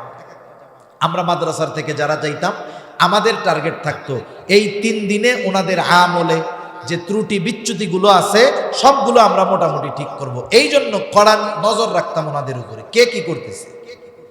এক মুরব্বী, দাদার বয়সী দাদা, উনি যাইতেছে পায়খানা করতে, আমি টিউবওয়েলের পাশে ওযু করতেছি, জিজ্ঞাসা করতেছি দাদা কই যান? কই যায়? 2 নাম্বার। প্রস্রাব ধরলে কয় নাম্বার? আর ওইটা ধরলে কয় নাম্বার? কি জন্য? বলে ওই জায়গায় এক কাজ করা যায় না, কাজ 2টাই করা লাগে। রায়পুরার সবচাইতে বড় বীর মুজাহিদ যে, তারে যদি বলি পায়খানা করতে গিয়ে শুধু পায়খানা করবা, প্রস্রাব করতে পারবা না, 5 লাখ পর্যন্ত দিতে পারবো, এর বেশি নাই। আসেননি কেউ? চ্যালেঞ্জ নিবেন। ওই জায়গায় কাজ কয়টা? এই জন্য নাম্বার কয়টা? 2টা। গ্রাম অঞ্চলে ঢিলা নিয়ে যাইতো, টিস্যু তো তখন ওরকম হয় নাই। আমি কই হাতে কি? তো ঢিলা। কয়টা দেখাইছে? 3টা। তা আমি আবার জিজ্ঞাসা করতেছি কয় কাম করেন যাই ওইখানে? এখানে 2টা করি, প্রস্রাব পায়খানা। তা যখন প্রস্রাব করেন ঢিলা কুলুক নেওয়া লাগে? হওয়া লাগে, নাইলে প্রস্রাব জ্বরে। প্রস্রাব কইরা একটু নড়াচড়া দিয়ে ঢিলা কুলুক নিলে প্রস্রাবের নালী থেকে প্রস্রাব বের হয়, নাইলে প্রস্রাব আসে। তা আমি বললাম পায়খানায় ঢিলা তিনটা কেন? পায়খানায় গিয়ে প্রস্রাব কি করেন না? আর প্রস্রাব করলে কি ওই প্রস্রাব জ্বরে না? এইবার আমার মুরব্বির হুঁশ চলে আসছে। আমি বললাম প্রস্রাব পায়খানা করতে গিয়া কি আপনার প্রস্রাবের রাস্তায় ঢিলা নেওয়া লাগে না? ওই সময় কি প্রস্রাব জ্বরে না? আবার প্রস্রাব যদি ধরে তাইলে তো কাপড়ে নাপাকি লেগে গেল, কাপড়ে নাপাকি লাগলে তো নামাজ হবে না। এইবার বেচারার চেহারাটা শুকায় গেছে। এখন আমি আর কি বলবো? আমি তারে একটু পদ্ধতি শিখাইয়া দিলাম যে এই ঢিলা তিনটা ব্যবহার করবেন বাথরুম করার পরে। এরপরে যেহেতু বাথরুমের মধ্যে দাঁড়ানোর ব্যবস্থা আছে, প্রস্রাব যতটুকু ঝরানো সম্ভব, এরপরে ঢিলাটা প্রস্রাবের রাস্তায় ব্যবহার কইরা, টিস্যুটা ব্যবহার কইরা 2-4 বার ওঠবোস করবেন। আশা করা যায় প্রস্রাবের রাস্তার প্রস্রাবও ক্লিয়ার হয়ে যাবে। তাইলে এতকাল যেই লোক শুধু প্রস্রাব করলে ঢিলা কুলুক নেওয়া লাগতো, পায়খানার সাথে প্রস্রাব করলে তাহলে সেই প্রস্রাব নালিতে থাকবে না? তাহলে যদি মুত এইসব ইসে লাইগা থাকে তাহলে তার পোশাক পবিত্র আছে না অপবিত্র? পোশাক যদি অপবিত্র হয়, নামাজের একেবারে শুরুর কথা শরীর পাক, এর পরপরই কি পাক? কাপড় পাক, বাহিরের যে ফরজগুলো। আর প্রস্রাবের একটা ফোঁটা যদি কোনো কাপড়ের উপরে পড়ে, ওই কাপড় দ্বারা নামাজ না হওয়ার জন্য যতটুকু নাপাক হওয়া দরকার, 1 ফোঁটা প্রস্রাবে ওর 3 গুণের বেশি হয়ে যায়, ছড়ায়া যায়। তা আমি উনারে বুঝতে পারছে কথা যে কাম তো সারা হয়ে গেছে, এতকালের নামাজ তাইলে কি হইল? যাক, আমি ওনারে বুস্টুস দিয়া আমি এখন বাঁচার চিন্তা করতেছি। এখন বলেন তো, আমি আলেম বা আমাদের সাথে আলেম ছিল এই জন্য নয়, এই যে তার ভুলটা ধরায় দিল, নজরে পড়লো কেন? বলে একজন আলেম তার জানা থাকার কারণে, ঠিক কিনা বলেন? এজন্য আলেমদের সোহবতে সাথে গেলে, গেলাম কথা লম্বা হয়ে যাইতেছে। দিন ইলম শিক্ষা করা ফরজ কতটুকু? বলে নিজে দিনের উপরে চলতে, অধীনস্থদেরকে চালাতে যতটুকু দিন শেখার দরকার এতটুকু শেখানো ফরজ। এখন বাড়িতে এইটুকু সন্তানকে আমি শেখাতে পারি না, আমরা শেখাতে পারি না বিধায়ী তো এই ধরনের মাদ্রাসা। একটা সময় কিন্তু মক্তবের থেকে জরুরতের দিন শেখা যাইতো। সকালবেলায় যে মক্তব হইতো, আছে আপনাদের এখানে? সকালের যেই মক্তব হইতো, এখন অনেক জায়গায় নাই। এই মক্তবে আমরা মোটামুটি দিনের উপরে চলার জন্য যা দরকার সব শিখতে পারতাম, কিন্তু এক সময় মক্তবের উপরে আঘাত আসছে। কেমনে? উপমহাদেশে খ্রিস্টান মিশনারিদের যে মিশন, এই মিশনের মধ্যে অন্যতম মিশন হলো মুসলিমদেরকে ধর্মান্তরিত করে তাদের ধর্মে দীক্ষিত করা। তারা তাদের ইনভেস্ট অনুযায়ী মুসলমানদের উপরে প্রভাব বিস্তার করতে পারে নাই। ব্যাপক গবেষণার পরে ফলাফল কি হয়েছে? বলে মুসলমানেরা তাদের দিন শুরু করে কোরআনুল কারীম দিয়া। ছোটবেলায় আমাদের নামাজ যখন ফরজ হয় নাই, তখনই পিটাইয়া মক্তবে পাঠাইতো আমাদের। নামাজ ফরজ হয় নাই কিন্তু মক্তবে যাওয়াই লাগতো। এখন এক সময় ওরা চিন্তা করলো, এই যে মক্তব, এইটারে যদি বন্ধ করা যায় তাইলে মুসলমানদেরকে সাইজ করা যাবে। এখন কেমনে করা যায়? তারা এক নতুন শিক্ষা কারিকুলাম আনছে, কেজি স্কুল, কিন্ডারগার্টেন। ক্লাস শুরু হয়ে গিয়ে সকাল 6টায়। আর কেজি স্কুল যখন বাংলাদেশে আসছে, এই কেজি স্কুলগুলো খ্রিস্টান মিশনারি এই এনজিও গুলোর মাধ্যমেই পরিচালিত হইত। এরপরে আস্তে আস্তে আরো ব্যাপক আকার ধারণ করেছে। মুসলমানের সন্তানদেরকে মসজিদে মক্তব বাদ দিয়া কিন্ডারগার্টেনে পাঠানো শুরু হয়ে গেছে। জাতির কর্ণধার উলামায়ে কেরাম চিন্তা করলেন, এভাবে যদি মক্তবগুলো শূন্য হয়ে যায়, এক সময় মুসলমানিত্ব শূন্য হয়ে যাবে। কি করা যায়? পদ্ধতি বাইর করলেন। কারি বেলায়েত সাহেব রহমাতুল্লাহি আলাইহি পদ্ধতি বাইর কইরা নাম দিলেন নুরানি পদ্ধতি। নাম যেমন নুরানি, কাজটাও তেমন নুরানি। এমন এক সিলেবাস আবিষ্কার হলো, যেখানে বাংলা, অঙ্ক, ইংরেজি শিখবে প্র্যাকটিক্যাল ভাবে, সাথে সাথে একজন মুসলমান হওয়ার জন্য যতটুকু দিন দরকার, ক্লাস 3-4 পর্যন্ত পড়লে পুরাগুলা তারা শিখে যাবে। এই জন্য নুরানি মাদ্রাসার ক্লাস 3-4 এর ছাত্র দেখবেন নামাজ পড়বে 2 রাকাত নামাজে 60টি মাসালা, নামাজ পড়বে, প্র্যাকটিক্যাল ভাবে মাসালা বলে দিবে যে এইটা ফরজ, এইটা সুন্নাত, এইটা ওয়াজিব, এটা নফল, এইভাবে বলে বলে দিবে।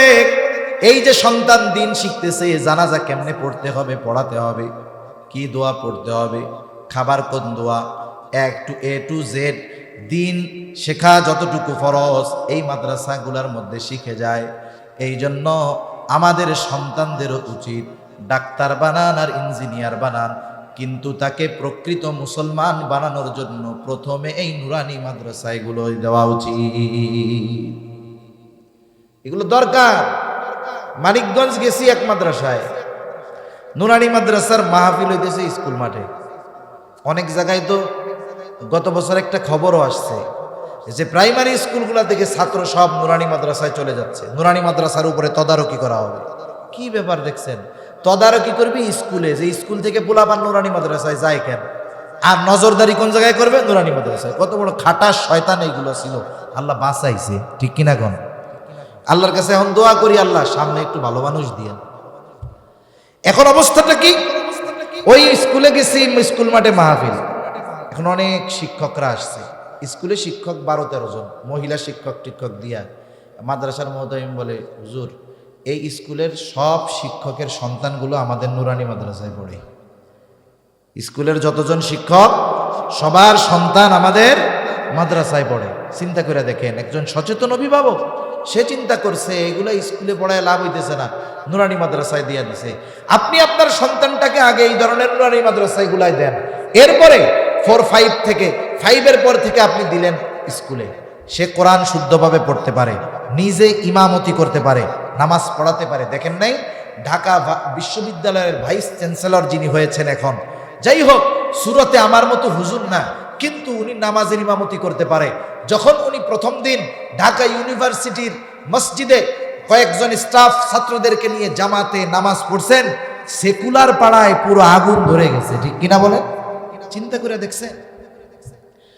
আপনি যদি আপনার সন্তানটাকে বৃত্তিমূলক শিক্ষা, দ্বীনি শিক্ষায় শিক্ষিত করেন, এরপরে যদি সে ডাক্তার ইঞ্জিনিয়ারও হয়, সে নাস্তিক হবে না, ইসলাম বিদ্বেষী হবে না। আরবি একটা প্রবাদ আছে, কুল্লু শাইইন ইয়ারজিউ ইলা আসলিহি, প্রত্যেকটা জিনিস তার মূলের দিকে ফিরে আসে।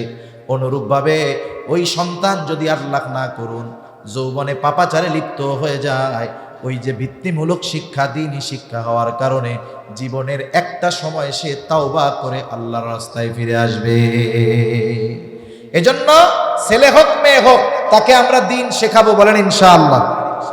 বেশি সময় আর নিব না। এরপরে যখন সন্তানের বয়স 7 বছর হবে, নামাজের জন্য তাকিদ দিতে হবে। সন্তানদের নামাজের তাকিদ কয় বছরে বলেন?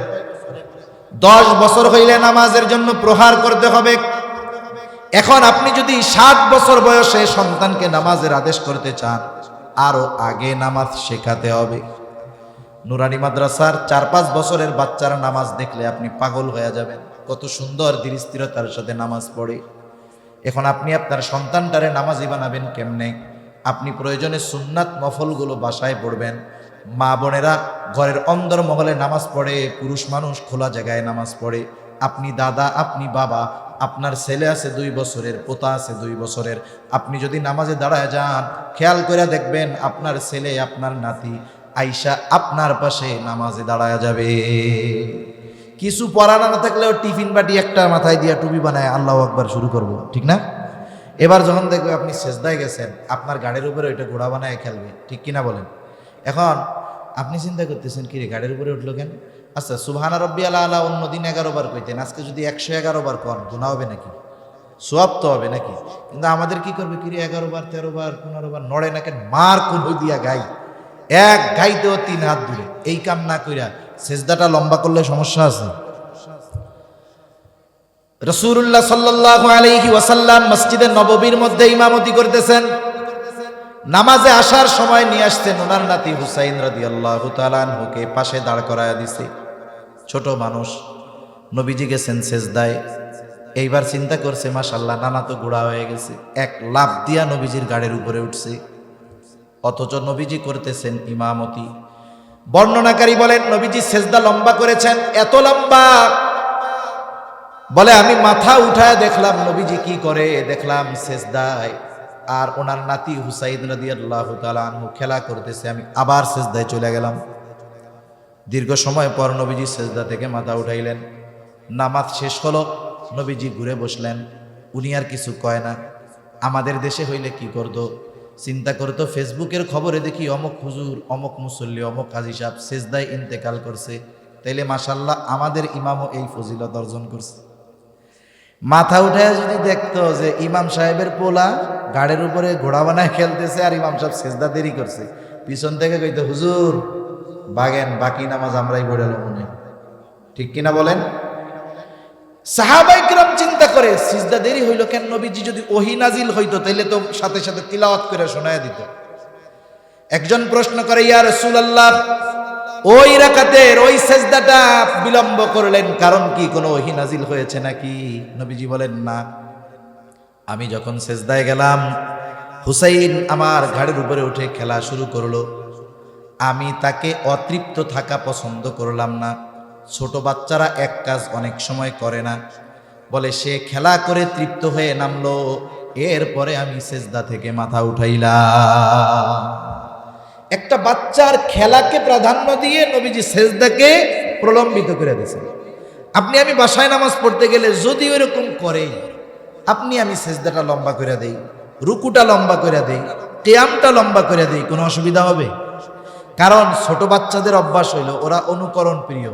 ওরা বাপরে যেটা করতে দেখে ও ওইটাকেই ভালো মনে করে, যদিও বাপ খারাপ কাজ করে। কত দেখছি, এক বাপ ছেলে পাশে 2 বছর বয়স পাশে বসে রয়েছে, আর উনি পোলার পাশে বসে বিড়ি খাইছে। বিড়ি খাইয়া বিড়ির পাশা ফালায় রেখে গেছে।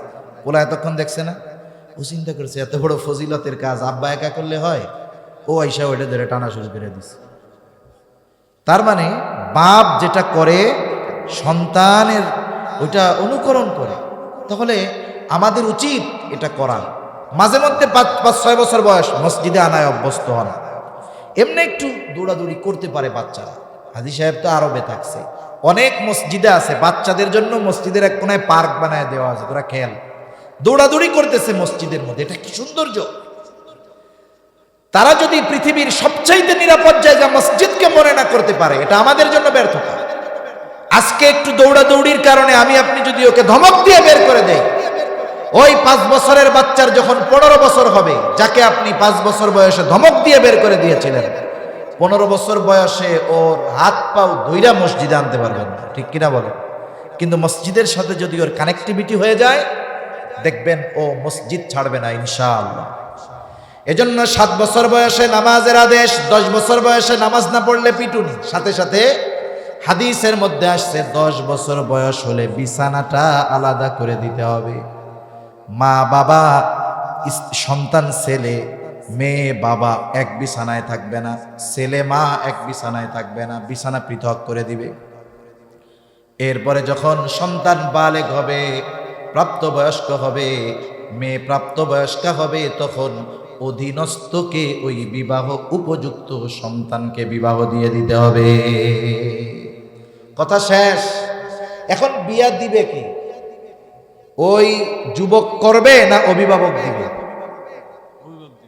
বিয়া কে দিবে?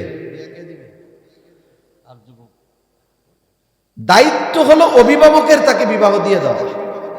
এখন যথাসময়ে বিবাহ দেয় নাই বিবাহ উপযুক্ত ছেলে অথবা মেয়ে, ওরা যদি কোনো অন্যায় করে বিবাহ না দেওয়ার কারণে, ওরা যেই অন্যায় করবে, বাবা যদি বুজুর্গ হয়, বিবাহ না দেওয়ার কারণে ছেলে মেয়ে যেই পাপ করবে, ওই পাপের সমপরিমাণ বাবার আমলনামায় যোগ হয়ে যাবে। এজন্য সন্তান বিবাহ উপযুক্ত হলে অভিভাবকের দায়িত্ব তার বিবাহের ব্যবস্থা করা। কিন্তু বিবাহ দেয় না কেন? বলে খাওয়াবে কি, পড়াবে কি। কিন্তু বাস্তবতা হলো আল্লাহ তাআলার ওয়াদা, ইন ইয়াকুনু ফুকারা ইউগনিহিমুল্লাহ, তোমরা বিবাহ দিয়ে দাও তোমাদের অধীনস্থ যারা বিবাহ উপযুক্ত, তারা যদি দরিদ্র হয় তাদেরকে ধনী বানায় দিবেন কে? তবে বিবাহটা পরিপূর্ণ সুন্নাহ পদ্ধতিতে হতে হবে। যদি হয় তাহলে আল্লাহ তাআলা এই বিবাহের দ্বারা বরকত দান করবে। এখন এই হকগুলো একটা পিতা আদায় করছে, সন্তানটাকে মুসলমান বানিয়েছে। এখন বলেন তো, এই সন্তান যখন দ্বীনের ভিত্তির উপরে বড় হবে, বার্ধক্যকালে সে মা বাবার খেয়ানত করবে, খারাপ আচরণ করবে, হক আদায় করবে না, এটা হতে পারে না।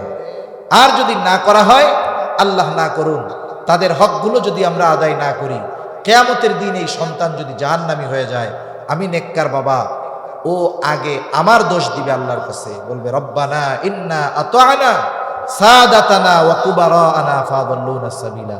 রব, আমরা আমাদের বড়দের, নেতাদের, আমাদের অভিভাবক যারা ছিল তাদের আনুগত্য করেছি, তাদের কারণে আমাদের আজকে এই অবস্থা। আপনি তাদের আযাব দ্বিগুণ করে দেন, তাদের উপরে লানত বর্ষণ করেন। এই বদদোয়া, এই দাবি আল্লাহ তাআলার কাছে সন্তান পিতার ব্যাপারে করবে।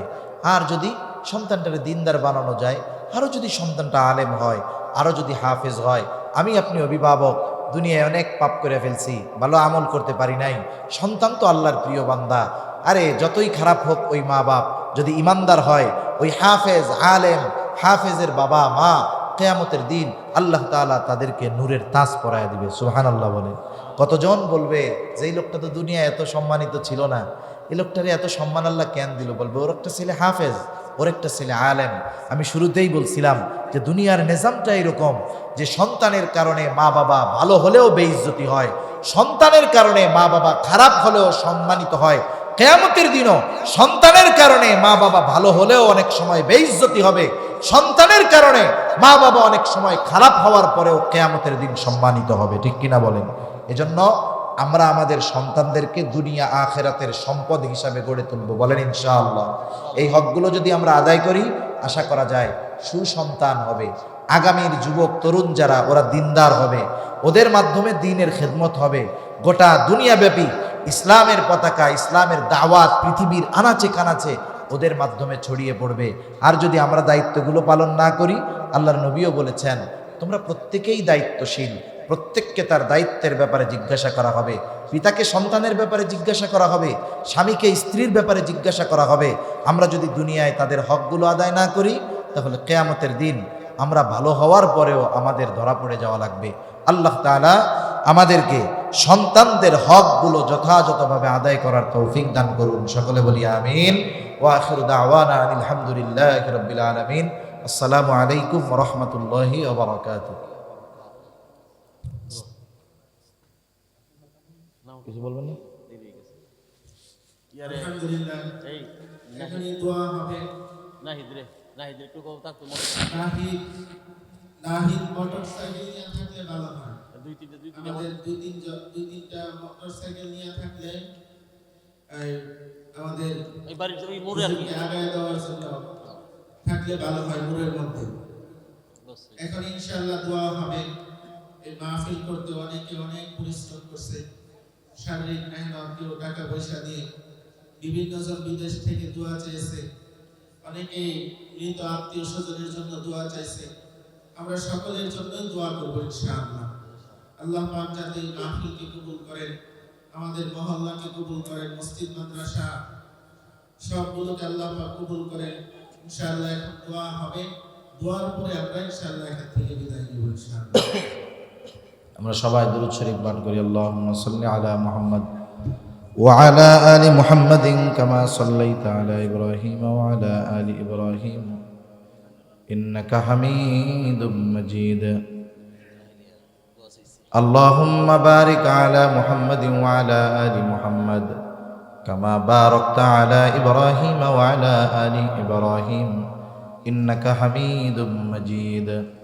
الحمد لله رب العالمين والعاقبة للمتقين والصلاة والسلام على خير خلقه محمد وعلى آله وأصحابه أجمعين. ربنا ظلمنا أنفسنا وإن لم تغفر لنا وترحمنا لنكونن من الخاسرين. ربنا آتنا في الدنيا حسنة وفي الآخرة حسنة وقنا عذاب النار. ربنا لا تزغ قلوبنا بعد إذ هديتنا وهب لنا من لدنك رحمة إنك أنت الوهاب. ওগো দয়াময় আল্লাহ, গভীর রজনী পর্যন্ত দ্বীনি আলোচনা করার পরে গুনাহ মাখা হাত আমরা তুলে ধরেছি। আল্লাহ, যে যেখান থেকে হাত উঁচু করেছে আমাদের বিগত জীবনের সব গুনাহগুলো আপনি মাফ করে দেন রব্বুল আলামিন। আমাদের আত্মীয় স্বজন যে যেখানে আছে মাফ করে দেন। যারা দুনিয়া ছেড়ে অন্ধকার গহীন কবরে চলে গেছে তাদের মাফ করে কবরগুলো আপনি জান্নাতের টুকরো বানিয়ে দেন রব্বুল আলামিন। আজকের মাহফিল আপনি কবুল করে নেন। শুরু থেকে নিয়ে যত আলোচনা হয়েছে, যে যতটুকু শুনেছে, আল্লাহ সকলকে আমলের কথাগুলো আমল করার তৌফিক দেন। প্রয়োজনীয় কথাগুলো স্মরণ রাখার তৌফিক আল্লাহ আপনি দিয়ে দেন। আল্লাহ, যে মাদ্রাসা মসজিদের উদ্যোগে মাহফিল কবুল আর মঞ্জুর করে নেন। আয় আল্লাহ, যারা অর্থ দিয়ে, শ্রম দিয়ে, সময় দিয়ে, সৎ পরামর্শ দিয়ে দেশ ও প্রবাস হতে এই প্রতিষ্ঠানের জন্য সহযোগিতা করে, আল্লাহ মাহফিল কামিয়াবির জন্য সহযোগিতা করে, আল্লাহ সকলের সকল প্রকার সাহায্য সহযোগিতা আপনি কবুল আর মঞ্জুর করে নেন রব্বুল আলামিন। যে যে আশায় সহযোগিতা করে, আল্লাহ সকলের মনের নেক চাওয়া, নেক আশা আপনি কবুল আর মঞ্জুর করেন। মাদ্রাসা কবুল করেন, মসজিদ কবুল করেন, আল্লাহ আয় আল্লাহ এলাকাবাসীকে কবুল করে নেন। আয় আল্লাহ, ইমাম মুয়াজ্জিন যারা আছে কবুল করে নেন। পরিচালনার দায়িত্বে যারা আছে কবুল করে নেন আল্লাহ রব্বুল আলামিন। আমাদের হাজী সাহেব অনেক পরিশ্রম করে, আল্লাহ আল্লাহ ওনার এই দ্বীনের জন্য খেদমতগুলো আপনি কবুল আর মঞ্জুর করে নেন।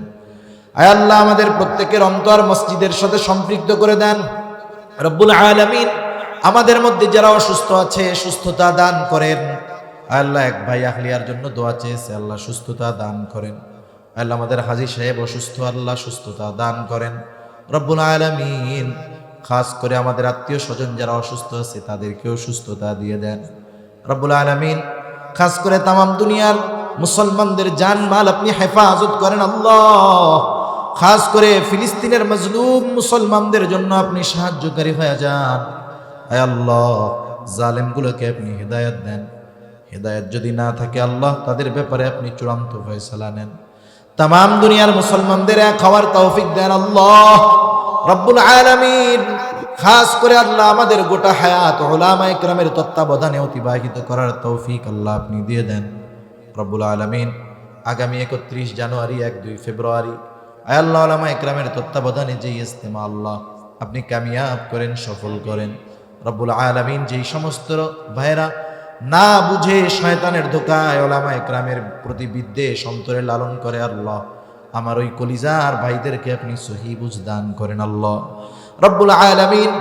খাস করে আমরা যারা হাত উঁচু করেছি, আমাদের মধ্যে হয়তো অনেকের মা বাবা দুনিয়া ছেড়ে অন্ধকার গহীন কবরে চলে গেছে। আল্লাহ, গুনার কারণে যদি কারো মা বাবার কবরে আযাব হয়, কবরের আযাব আল্লাহ আপনি মাফ করে দেন। কবরগুলো জান্নাতের টুকরো বানিয়ে দেন। কিয়ামতের দিন হিসাব সহজ করে জান্নাতের ব্যবস্থা আপনি করে দিয়েন।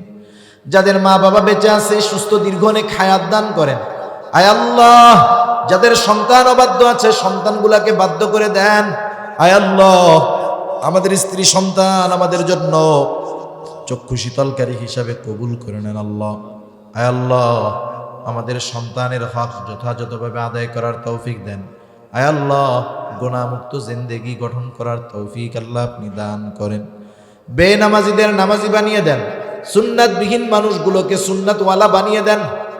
আয় আল্লাহ, যারা অভাবে আছে অভাব দূর করেন। ঋণগ্রস্তের ঋণ পরিশোধ করার তৌফিক দেন। হারাম হালাল বেঁচে চলার তৌফিক দেন। হালাল রুজি অন্বেষণের তৌফিক আল্লাহ আপনি দিয়ে দেন রব্বুল আলামিন। আমাদেরকে বরকতময় প্রশস্ত রিজিক দান করেন আল্লাহ। আয় আল্লাহ, আমাদের অন্তর আপনার এবং আপনার হাবিবের মুহাব্বত দিয়ে ভরপুর করে দেন। আয় আল্লাহ, তরুণ যুবক যারা আছে আগামীর জন্য, দ্বীনের জন্য কবুল করে নেন। আয় আল্লাহ, আমাদের সকলকে সকল প্রকার পাপাচার অনাচার থেকে বেঁচে থাকার তৌফিক ও হিম্মত আল্লাহ আপনি দিয়ে দেন রব্বুল আলামিন। আমাদের সকলকে বারবার মক্কা মদিনা জিয়ারত করার তৌফিক দেন। আয় আল্লাহ, আয় আল্লাহ, যারা একবার গেছে বারবার যাওয়ার তৌফিক দেন। আল্লাহ, আমাদের দেশের উপরে আপনি খাস রহমত নাজিল করেন। আসমানি জমিনি সকল প্রকার বালা মুসিবত থেকে আল্লাহ আপনি আমাদেরকে হেফাজত করেন। আল্লাহ আমাদেরকে একজন নেককার দিনদার শাসকের ব্যবস্থা করে দেন রব্বুল আলামিন। আয় আল্লাহ, খাস করে মাওলা, কার মনে কি চাওয়া জানি না, সকলের মনের নেক চাওয়া নেক আশাগুলো কবুল করে নেন রব্বুল আলামিন। আমাদের নসল আপনি হেফাজত করেন, আমাদের নসল থেকে আগামী প্রজন্মকে আল্লাহ আপনি দ্বীনের খাদেম, দ্বীন বিজয়ী হিসাবে কবুল করে নেন রব্বুল আলামিন। কখন পরপারের ডাক চলে আসে বলা যায় না। মালাকুল মউত যখন মৃত্যুর পয়গাম নিয়ে হাজির হয়ে যাবে, আল্লাহ আপনি আমাদের সকলের জবানে তাওহীদের কালিমা নসিব করে দিয়ে